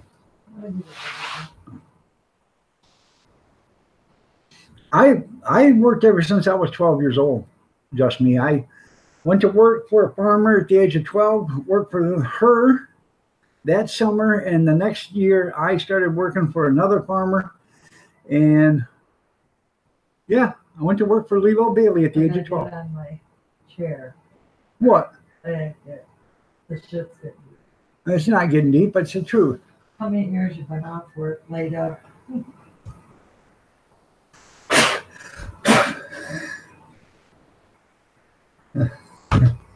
You're gonna get it. That's what's gonna happen. Anyways, I went to work for this farmer, this lady. I worked for her for the whole summer at the age of 12. And then the next year, I went to work for a different farmer, and he was a bigger farmer. And I worked for him during the summer. And right after the summer was over with, he said, I said, well, what are we going to do when this is all over with? He said, what do you mean? I said, well, the summer work's done. He said, I don't care if the summer work's done. You're still working. So I worked through him through the fall. I worked during the winter. I worked during the spring. I worked for this farmer 12 months a year. Didn't work every day. We worked 3-4 days a week until, during the winter and the spring, until it was time for planting and, harvesting and, doing, used to go hoe out, rogue weeds and stuff to walk the fields and do all that. Did all the stuff that, kids could do. Hauled hay, hauled straw, baled, put it up, did all that stuff. So.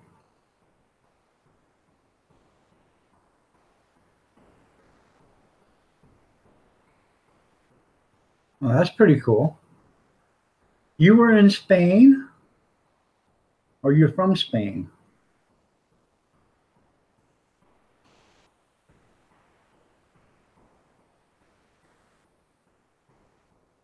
Yeah.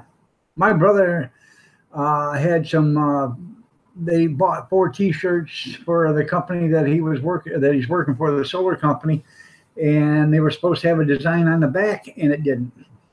And what they had was a giant black spot, square. So.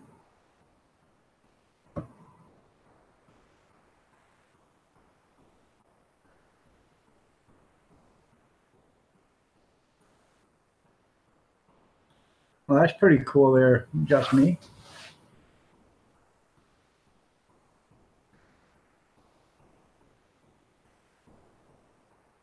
And thank you so much, Alexander. Well, that's just a large, isn't it? I know, but you said you wanted a large. I'll order you a medium if you want the next time. Yeah. Hot pink. Yeah. Yeah. Soft pink. It was super nice of Alex. So.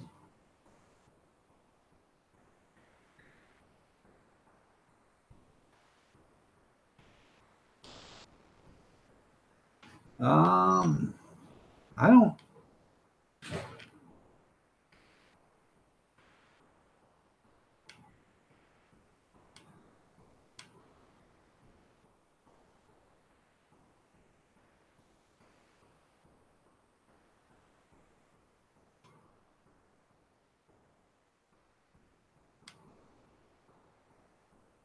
I don't know if he's still in here or not there, Alabama. Because I think he's already in his hot tub because he usually comes in, says hi, then goes and sits in his hot tub. So I don't think Kim Fife is in here. So I think the last thing he said was bye, Dirty Dog Diggers, and I think he left. No, he said hi, Kathy.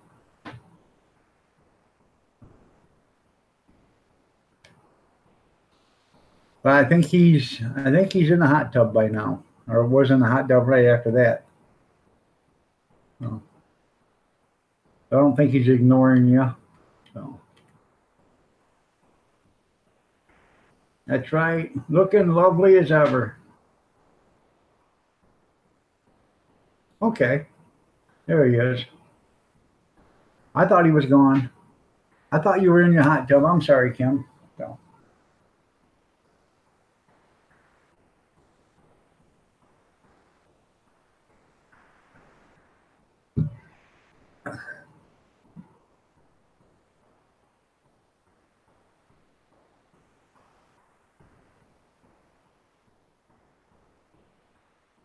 Yeah, I just seen that there, Alex. So. Yeah. Had a rough night last night. Didn't get much sleep. Oh, you already been there and back? Okay, you've been at the hot tub and back. Okay. I didn't get much sleep last night. I was up several times.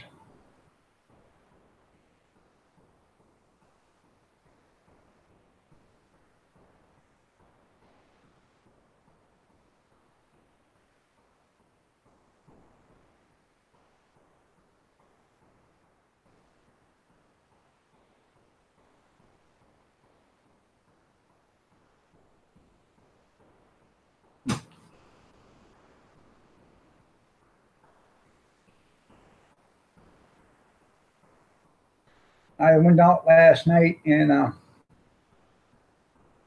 cleaned out the cabinet in the hot dog cart. I took everything out of the cabinet. There was so much stuff in there, it's pathetic. I'm going to take a bunch of stuff out and not take it with me no more because we don't use it. It's nice to have it there in case you need it, but if you don't use it, you don't use it. So, like I have a rack that when somebody orders like 4 or 5 or 6 hot dogs, you can put the buns down there and you can start slinging hot dogs in them. But I don't get orders like that, So that rack cost me $20 some to buy, but I don't use it. So it's brand new, never been used, not once. Sits in the cabinet, takes up room. I've got 4 napkin dispensers in there. Most we ever put out is 2. So I'm going to take 2 of them out. I have a paper towel roller that I keep in there because we offer paper towels or napkins, whichever one you want. But I'm going to keep both of them. We do keep 2 other rolls of paper towels in there just in case. So, and you got to have your paperwork and all that other stuff, your licenses and your food handlers cards. So that's all got to be. That's in a plastic container that's in there. But I have a couple of plastic dishes that are in there that are about this long. and I keep stuff in them. So I'm going to sort all that stuff out and put the stuff back in and put lids on them, stack them on top of one another, and try to clean it out to where it's not so cluttered in there. Um, I was looking the other day for some aluminum pans that I thought I put in there and I couldn't find them, and I started cleaning out and I found them. They're all the way to the back behind some other stuff, but I couldn't see them when I was there looking for them. So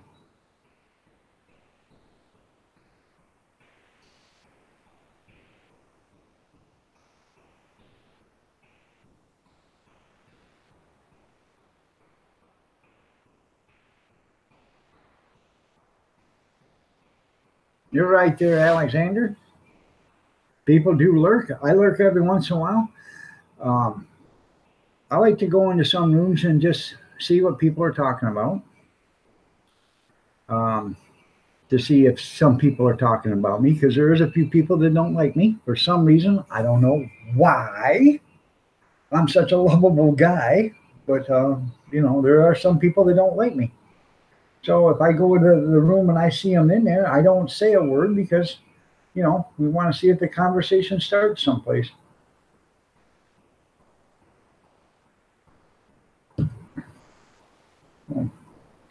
Um, Once I got rid of some of them, when I did a moderator clean out, one of the moderators got so upset, started going to everybody's room and telling them what I'd done to her and all this other stuff, and that I was mean and bad and all this. I was in a room the other day and seen her, so I even said hi. I said hi twice, and then finally she said, "Oh, hi, Iron Dog," and I even asked her how she was doing. So, I'm not. I didn't have any ill intentions. When I did the moderator clean out, I did it for self-preservation on my channel. So, and some people took offense to it.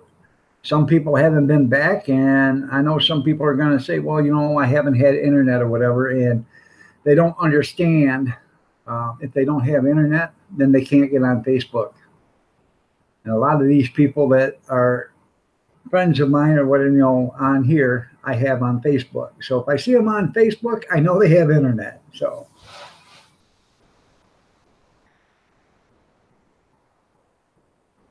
and if they're talking about me, they're leaving somebody else alone.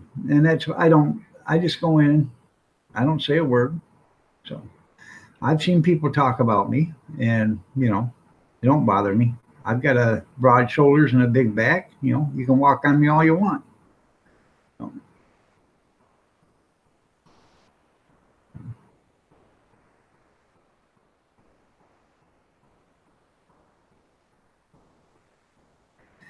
and there is a difference between saying something uh, on the internet in a chat room than saying something to your face. So, you know. Oh yeah, I understand that there, Alabama. So yeah, whether you're gray or blue, it doesn't make a difference. You're right. So so.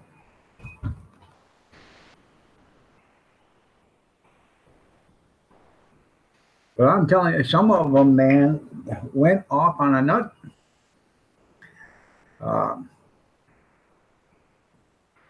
so,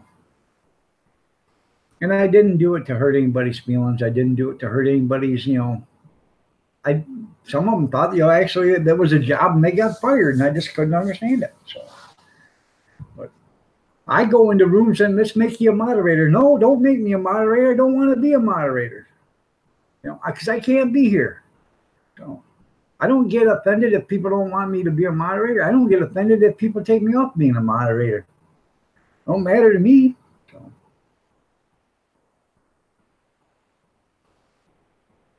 it's all right, gray or blue.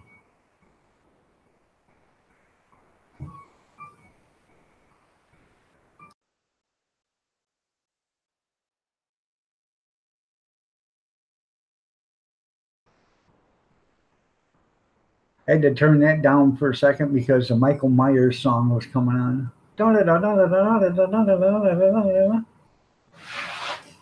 And just think, Hurricane Michael in October. Who would have thunk it?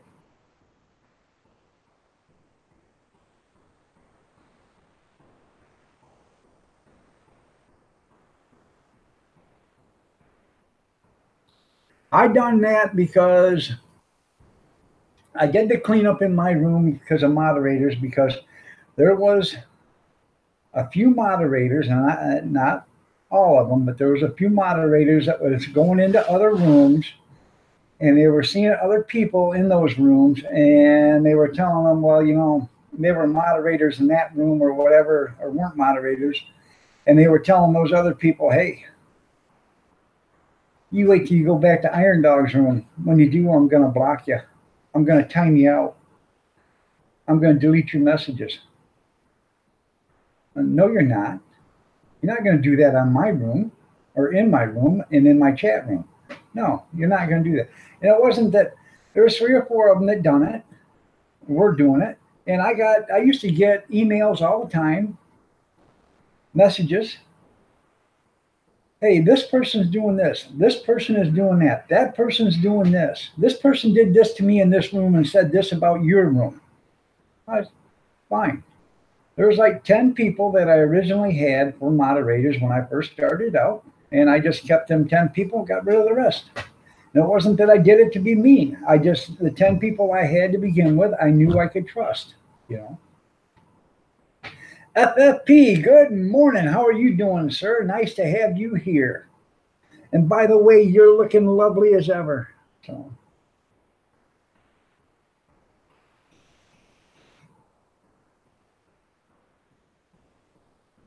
You're right. There, Alex. So. What you got going on now, Howie?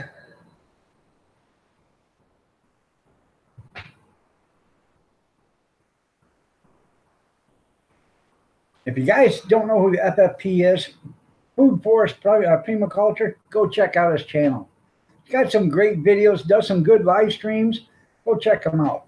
I don't get to go there that often, but when I do, I enjoy it. Every once in a while I go in and watch his live streams after they're done, because I'm usually doing when he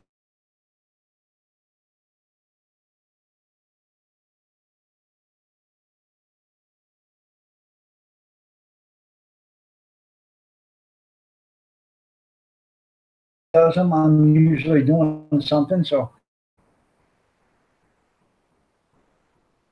I'm trying to be a good friend to you there, Food Forest. I'm sorry, FFP. It's easier for me to say FFP. You're going crabbing?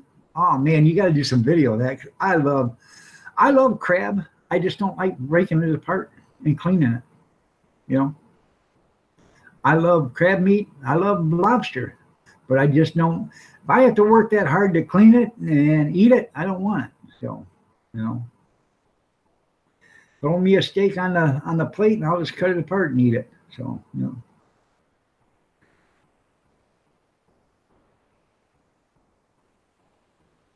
And people don't realize it, but lobsters and crabs, they're the cockroaches of the sea or of the water. That's all they are. You don't believe me? All they do is they go around the bottom of the ocean floor or the lake or wherever you get them at, freshwater or crab or whatever. And all they do is go around the bottom of on the floor, and they start picking up dead stuff that's there and start eating it. So, they're no different than a carp, except for a carp's a fish. People say, I'm not eating carp because it's a bottom feeder. Well, do you eat lobster? Yeah. Well, they're bottom feeders either. You don't want crabs? Junkyard. That's pretty good when you go crabbing and catch fish, yeah. You know how to get rid of crabs, don't you, Junk? Tell me if you do or not, and I'll tell you how I heard how to get rid of them. I've never had them, but I've heard how to get rid of them.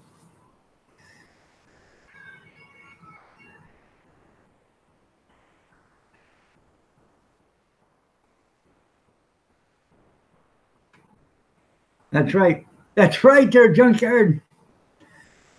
The way to get rid of crabs, people, if you got them, is you shave one half bald and then you catch the other half on fire.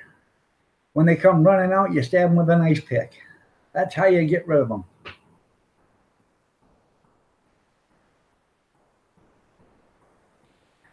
The Waffle House building is still standing. A pole is on the corner of the Panama City, Florida. Okay.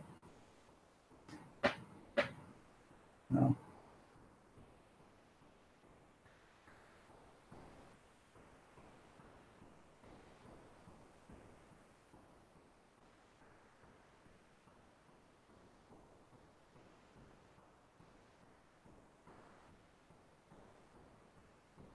Yeah, you don't want them. That's right. You don't want them.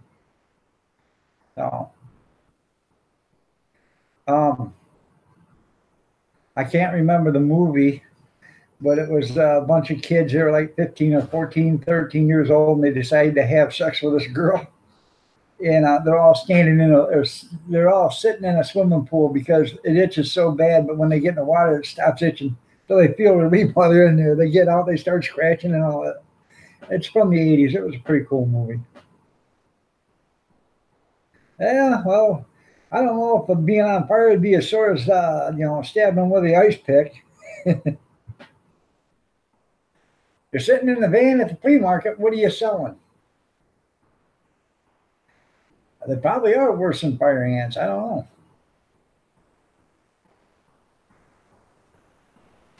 No.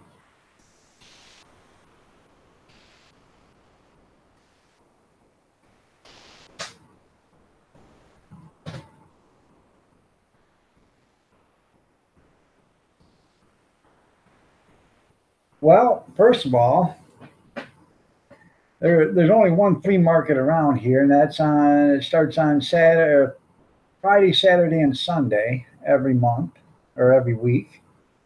And you just better hope they burn up. But if I go there, the guy wants you there every weekend, and I can't be there every weekend because I have other obligations. So, um, if I get a second cart going, then that would be something I would consider.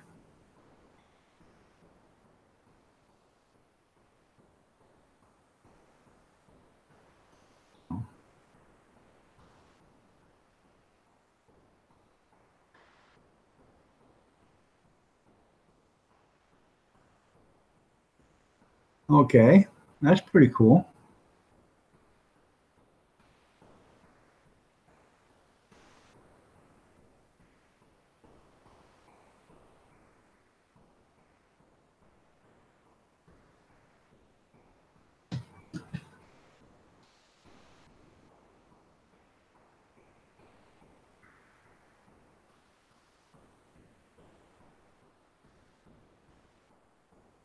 Hmm.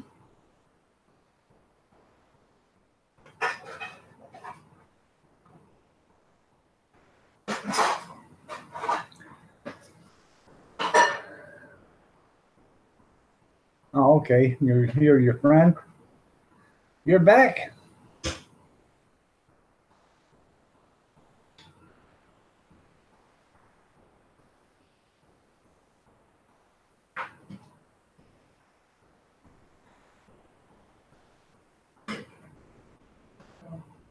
All right. Huh?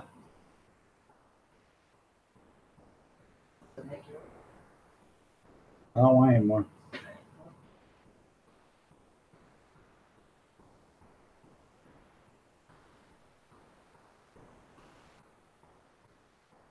She's walking out the door there, Food Forest, but I'll tell her you said hi. FFP said hi. She says hi.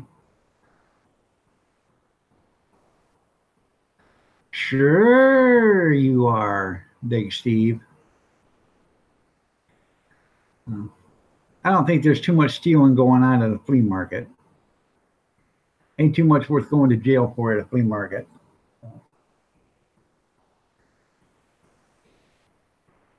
Oh.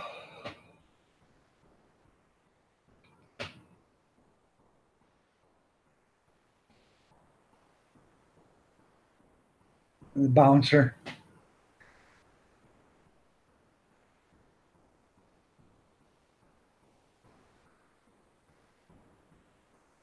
The old gal next door locked herself out. Did you bust out a window and throw her through it?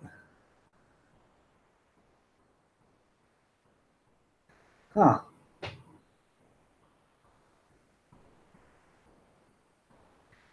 Hopefully you got her in. You should have just kicked in the door. There you go, lady. Try getting your deposit back now.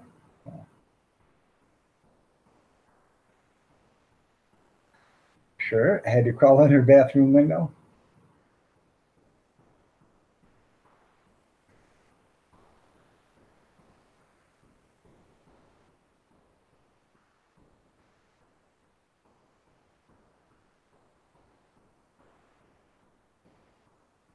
Should have boosted her up through the window there, FFP.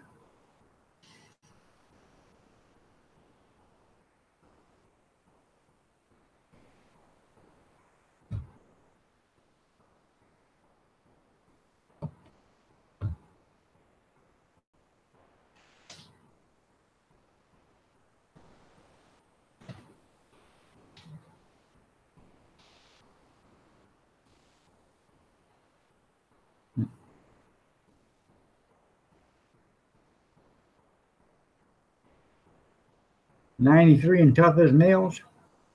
Okay.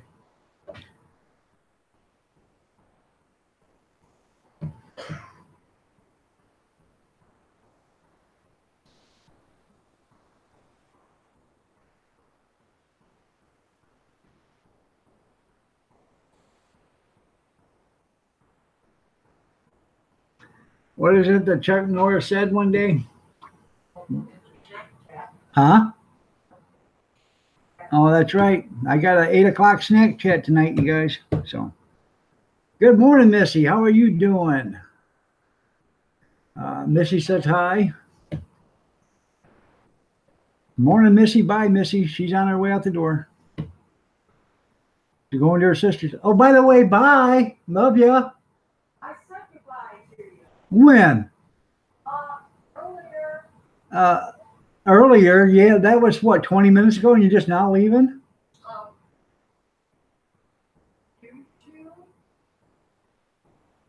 Dinner, sleep, then Come here, I got a going away present for you. I love you, honey. Be careful. I am worried about you. Oh, yeah, right. Okay. She's going to her sister. She's going to her sister. Bye, love ya. Me and Kathy are separated now. She's outside and I'm in here. She's going to her sister's house in Monroe, which is like 40 miles from here, 45 miles.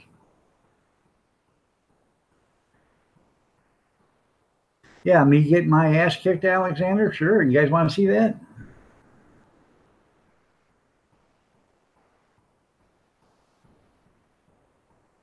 I know. I would help her out too.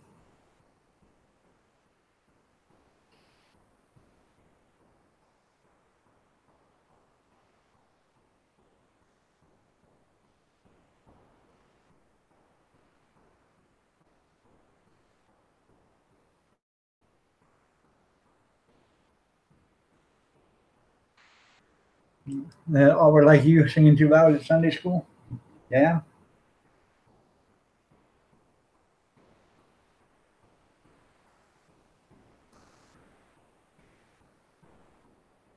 Well, anyways, after I get up in here, I got to go back out there and start sorting out everything, put everything back in the cupboards. I'm going to get some boxes around, put everything in boxes that I need to take. So I have everything right there. Because I got to have cords and all this other stuff, you know.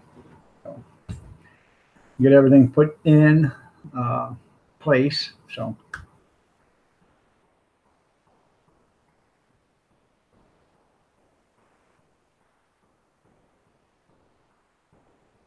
Huh. That'll give it to them. That's right.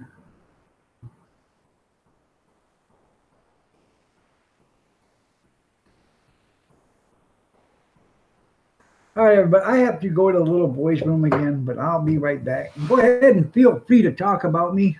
Kathy's not here to moderate you, so you guys can say whatever you want. She's not here to egg you on, but you need somebody here to lead the pack. So I think I'll leave Junkyard in charge of that.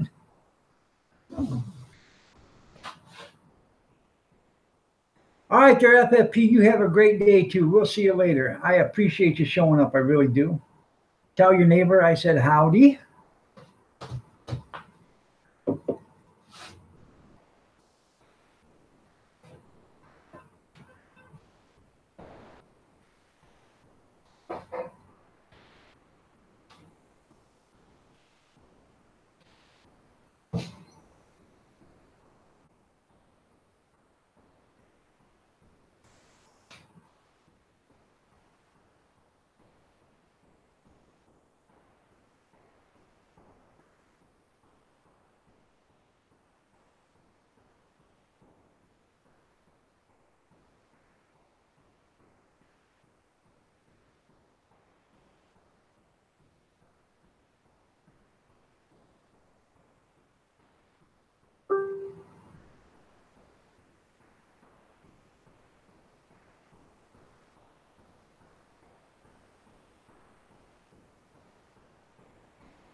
Uh,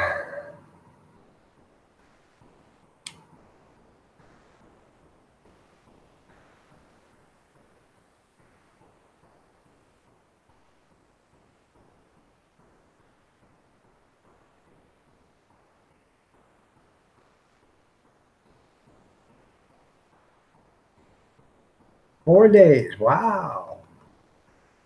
4 days in jail.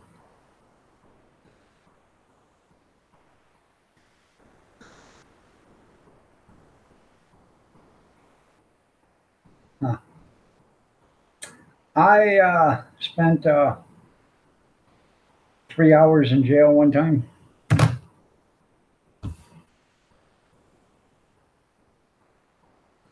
17 years old. I didn't even get honorable mention. Damn. That's not right. You guys didn't even talk about me. The hell?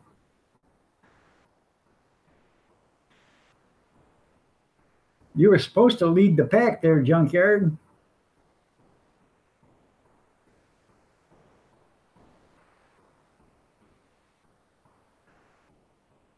You had a nice knife in your.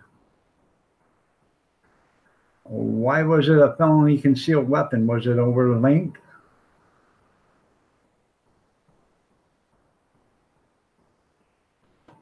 Yeah, I shouldn't have done it in the first place. I was in the holding cell for 3 hours. No big deal.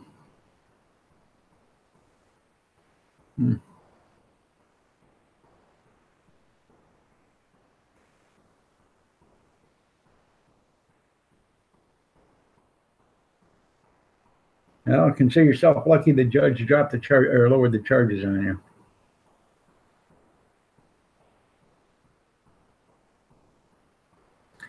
By the way, people, today is Thursday, and let's see what today's meal is today. Today's meal is eggs, sausage, toast, hash browns, and coffee. So that's what today's dinner is. I've already done the video on that because I had it for breakfast, so I've already done the video on that one. Tomorrow's video or tomorrow's dinner is going to be scalloped potatoes and sausage.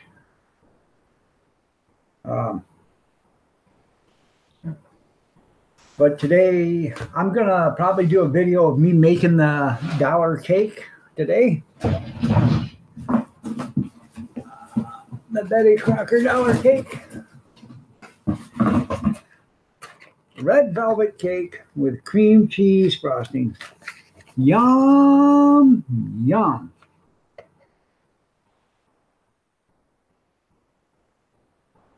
You're going to cook 3 cheese hamburger helper for dinner tonight? Okay, that sounds good. I like hamburger helper. But this is what scallop or gratin potatoes, that's what's going to be tomorrow. And there's going to be plenty left over because I can't eat it all. So.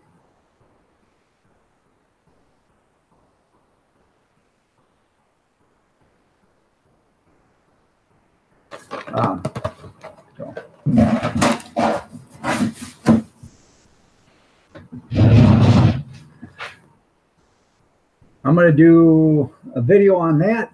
I'm going to do a product video of a water heater, or to heat up water to boil. I got it for a birthday present, and it's not, they're not paying me or nothing. They don't even know I'm going to do this. I want to show it to you guys because I got it for a birthday present. It plugs in.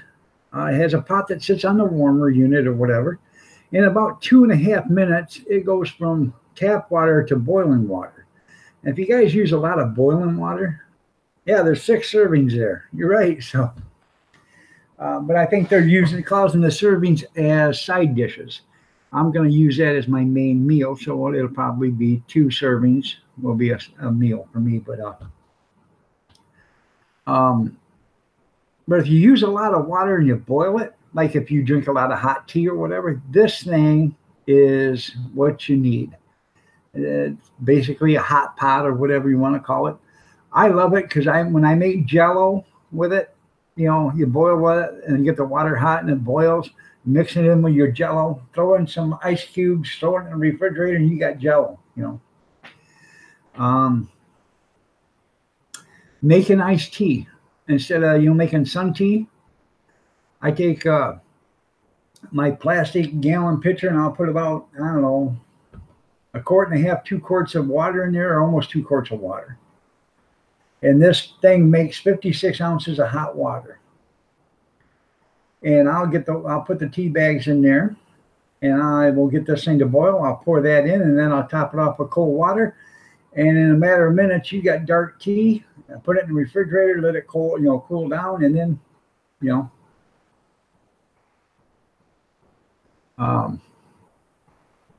have it. You have tea. It's a great little thing. I love it. I mean, I'm glad I got it. I'm going to use it when I do canning. When you want to can peas or corn or anything like that, you need to add water to your jars. This automatically gets hot. You can add the hot boiling water, You don't have to have a kettle or, you know, a great big a tea kettle or a great big pot of water boiling on the stove. So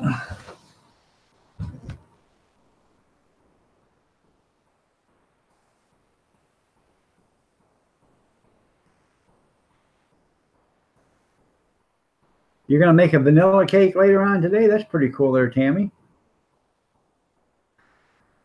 Your favorite is beef stroganoff? Stroganoff. Oh, stroganoff. Okay. I like the beef stroganoff. I am going to do another one of these next week. But it's going to be 7 meals. It's going to be 3 meals a day for 7 meals. I think I can do it actually. So, and I'm going to try to do it just for a little bit over $20. I could do it for a lot less because I could buy 5 dozen eggs, okay, which is 60 eggs, and you know, split that up, you know, 3 meals, you know, every day, and you know, you get 9 eggs a day, you know, or close to it. I could make you a meal like that. Plus, I could get you hash browns and sausage. You'd have had, you know, eggs and sausage and toast and hash browns every day. But I could make you, and I could do that probably for less than $15.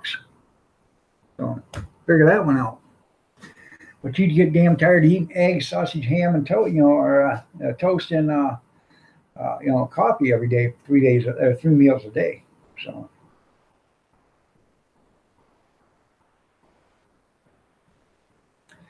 But it is going to probably consist of, you know, you're going to have a breakfast every day of eggs. That's going to be a give me. Eggs are going to be every morning for breakfast. You could have, you know, a hamburger or something. It depends if I can find a better quality hamburger than the one I just found there. But, you know, either a sandwich or a soup for lunch, and then a meal for dinner. So, and you might, you know, egg sandwiches and a soup for lunch or something like that, you know, fried egg sandwich. So,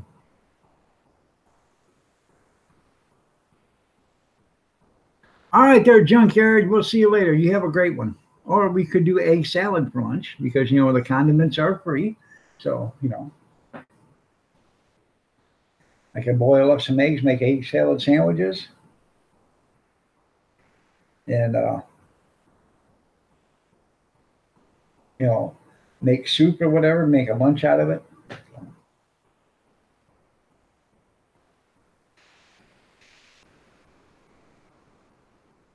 Oh, I can believe how many people are there at 6 o'clock. Yeah, how many people are there? There, Big Steve, every one of them. That's how many people are there. So.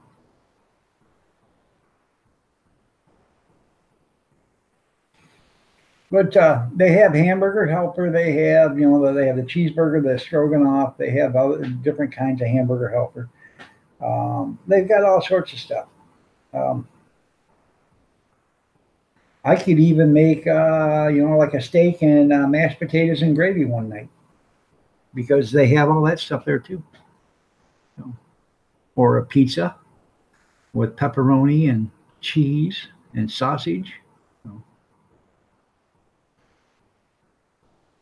that would be an expensive meal. By the time you bought the pizza, the pepperoni, the cheese, and the, you know, the sauce, you'd have $5 into that pizza, and I can't afford a $5 pizza on what I'm trying to spend.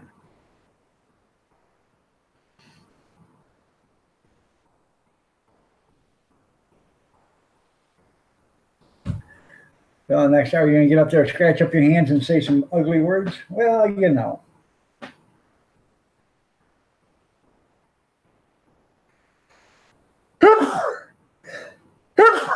Excuse me.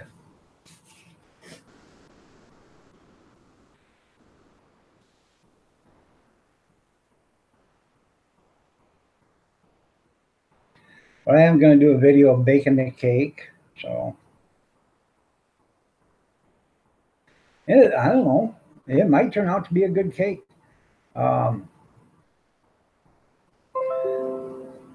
the thing I do with my cakes in order to make them moist, like it'll say, I'll tell you what it says. It says 1 egg, 1/4 cup of water, and 2 tablespoons of butter softened. Okay. When I'm going to make this cake, I'm going to make it even moist. I will use 1 egg, and I will use the whites of another egg, not the yolk, but the white of another egg. So, and that will give it a little extra moisture.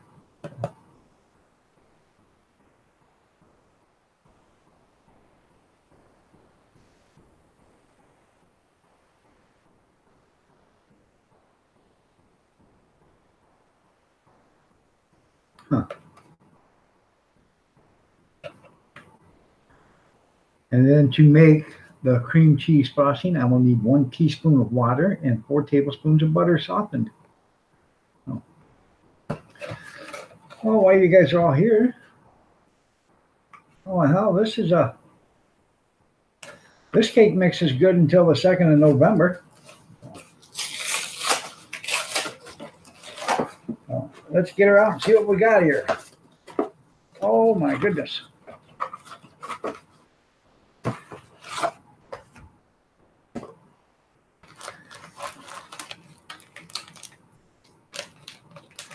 That's the cream cheese frosting right there. And that is the red velvet cake mix. And right there is bake, cool, and press. Oh my God, I shouldn't have done that.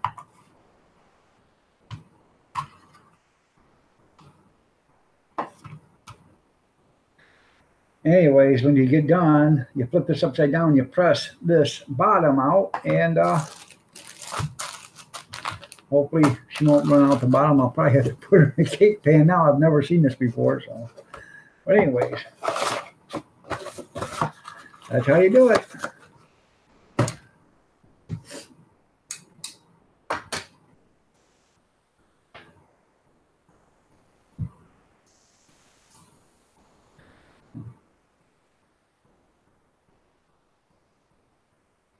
Yeah, Tammy didn't do it. Bobby was picking raspberries. That's where he got all the scratches from. He'll say he was working on the engine, but he was picking raspberries. Man, I used to hate that when I was a kid. I love picking raspberries. I just hated being, cut up from the, the thorns. We'd wear long sleeves flannel shirts during the summer into the woods to go pick raspberries. Nowadays, you couldn't get a kid to pick a raspberry, let alone look at one. So, but we used to do it. And we'd go get, when we picked raspberries when I was a kid, there were 7 of us. We'd go pick them by the 5-gallon buckets. Because my mom would make, 100 jars of jelly. She would make, or jam. Strawberries the same way. I'll make 100 jars of it. Because there's 7 or 8 of us, and if we all had a peanut butter and jelly sandwich every day, a jar would last about 1 day and it was gone, But we'd do that. Blackberries, we'd pick them all. I can't tell you what we used. I can't even begin to tell you how much stuff we used to do when I was a kid. We would go pick corn, sweet corn, so my mom could can it, and we would pick it by the pickup load.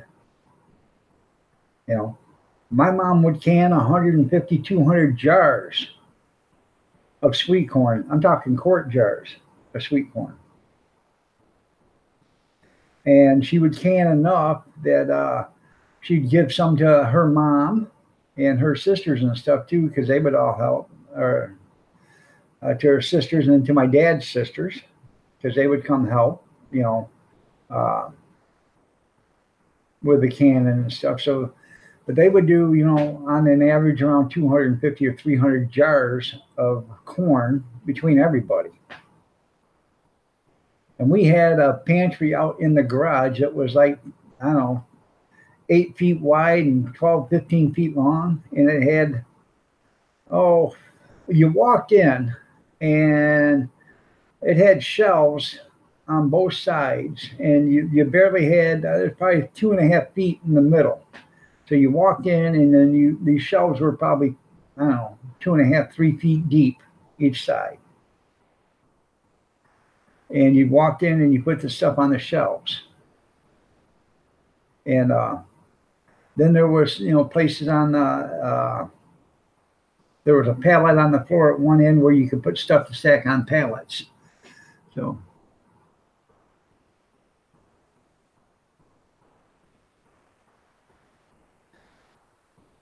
Something about the penetration. Yeah, you know, a little bit of penetration doesn't hurt anybody.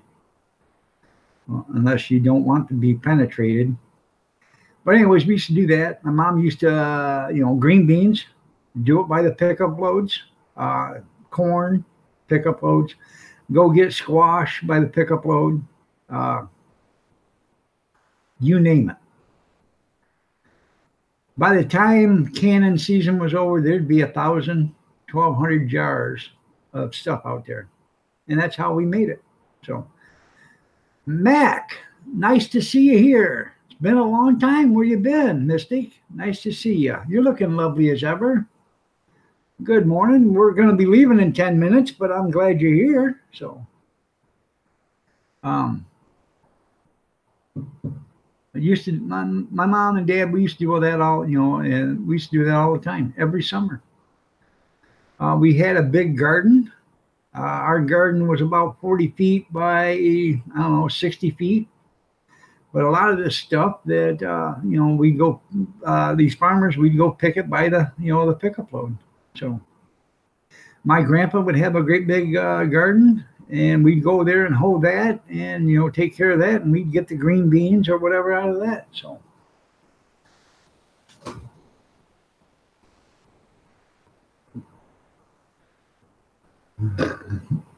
You missed the dog comedian part. That's right. Penetration's fine unless you don't want to be penetrated. You know, I tell you what, there's nothing better than surprise sex first thing in the morning, unless you're in prison. Then, you know, there's that doesn't work. So.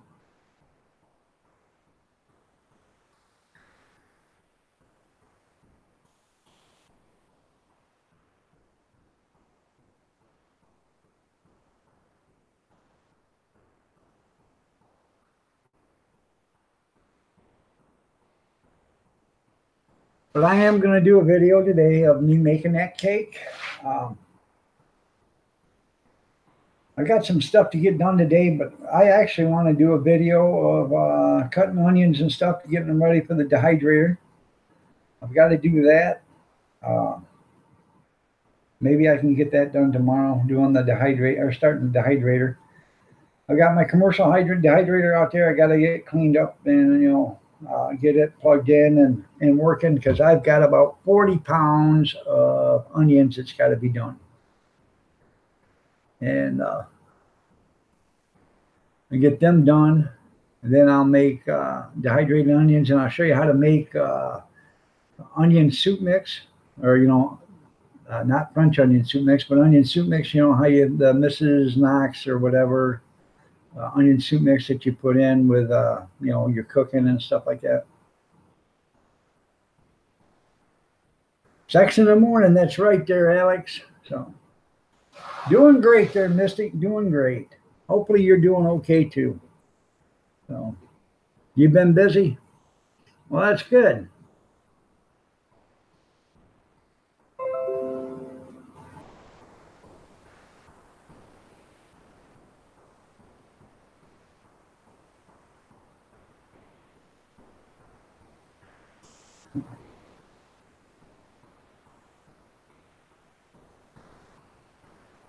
Sex at night here? Huh. Go ahead, Tammy, rub it in. You got any video, Tammy? I don't believe you. You got any video?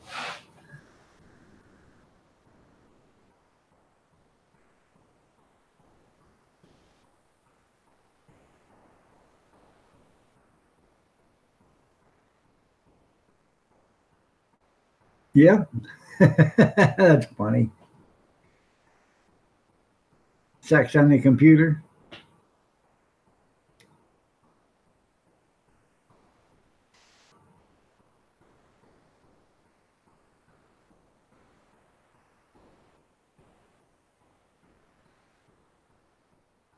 Sex everywhere. There you go.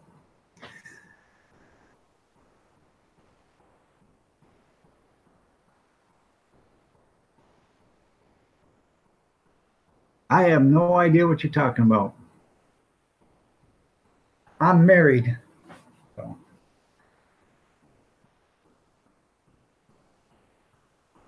Ugh.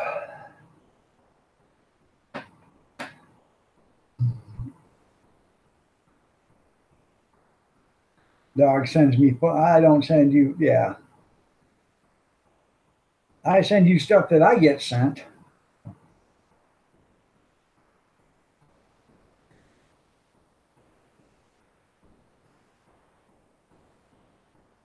Some of the stuff I get sent, I don't even send out because it makes me even feel revolted. So you guys are getting the edited stuff.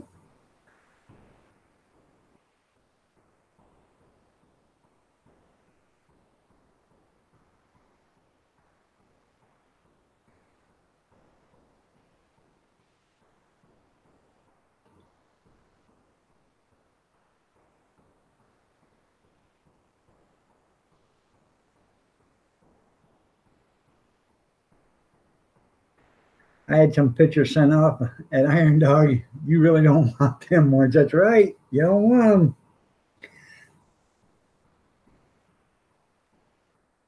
Getting ready to get hit by the leftovers of Hurricane Michael? Well, I'm getting ready to get hit by the leftovers from the Dollar Tree. Yeah, man.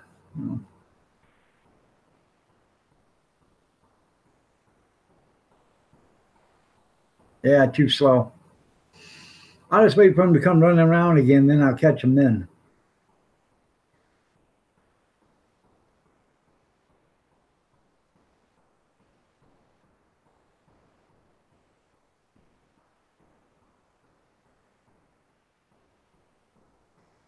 Hmm.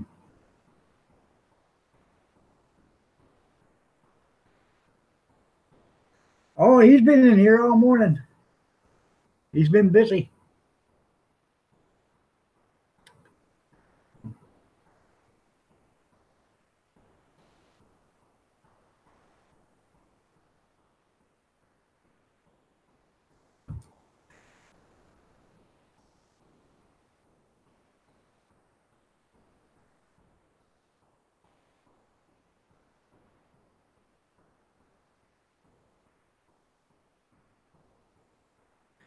Yes, just got a message by another one that said he's been in there lurking all along. He's just too tired to participate. So, Sherry K, good morning. How are you doing? Nice to have you here. Even though it's going to be a short one, getting ready to get out of here in 3 minutes. But how you doing, Sherry? Looking lovely as ever. So,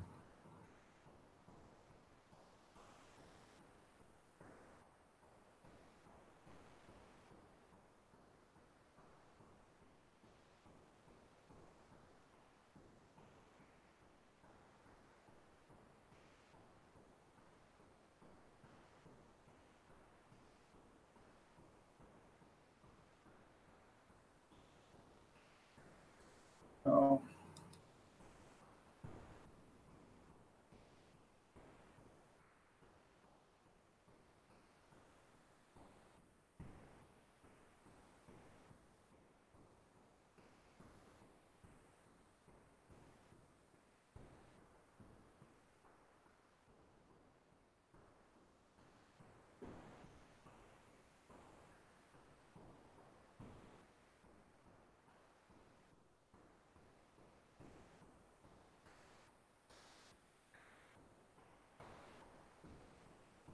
Tammy's fixing to go back to bed here in a bit. I think Bobby's probably going to stream a little bit. So,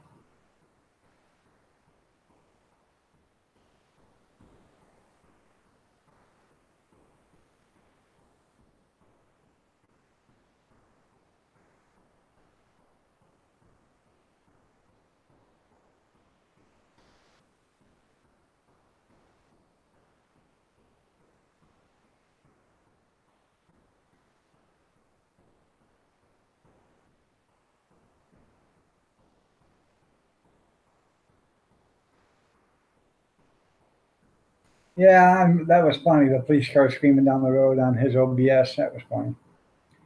All right, everybody. It is 9:29. I appreciate y'all for being here. I really do. I enjoy your comments, your thoughts, everything that all the input you put into this. This actually makes my day. I'm glad that we get to spend the time together. I really am. Who let the dog out? That's right, Sherry. But I appreciate each and every one of you guys. I really do. Don't ever think I don't, because I do. But I've got to get out of here. It's 9:30. So y'all take care. Have a great day. Stay safe. Prayers and peace. And as Alex likes me to say, by staying safe, if you're traveling or whatever, make sure you watch out in front of you. Make sure you watch out behind you. Make sure you watch out from the side of you, because I've seen them come over the side, come over the center, come over through the medium. I've seen them fall off on bridges before. So if you can if you can get a half a second to swerve out of the way, it's better to get caught in the back bumper or in the back side of the car than it is to get caught head on. That being said, y'all have a great day. Bye, everybody. Stay safe, and we will see you tomorrow. Tonight, 8 o'clock, Thursday night chat. So come on over and see the Thursday night chat at 8 o'clock tonight, 8 p.m. Eastern Standard.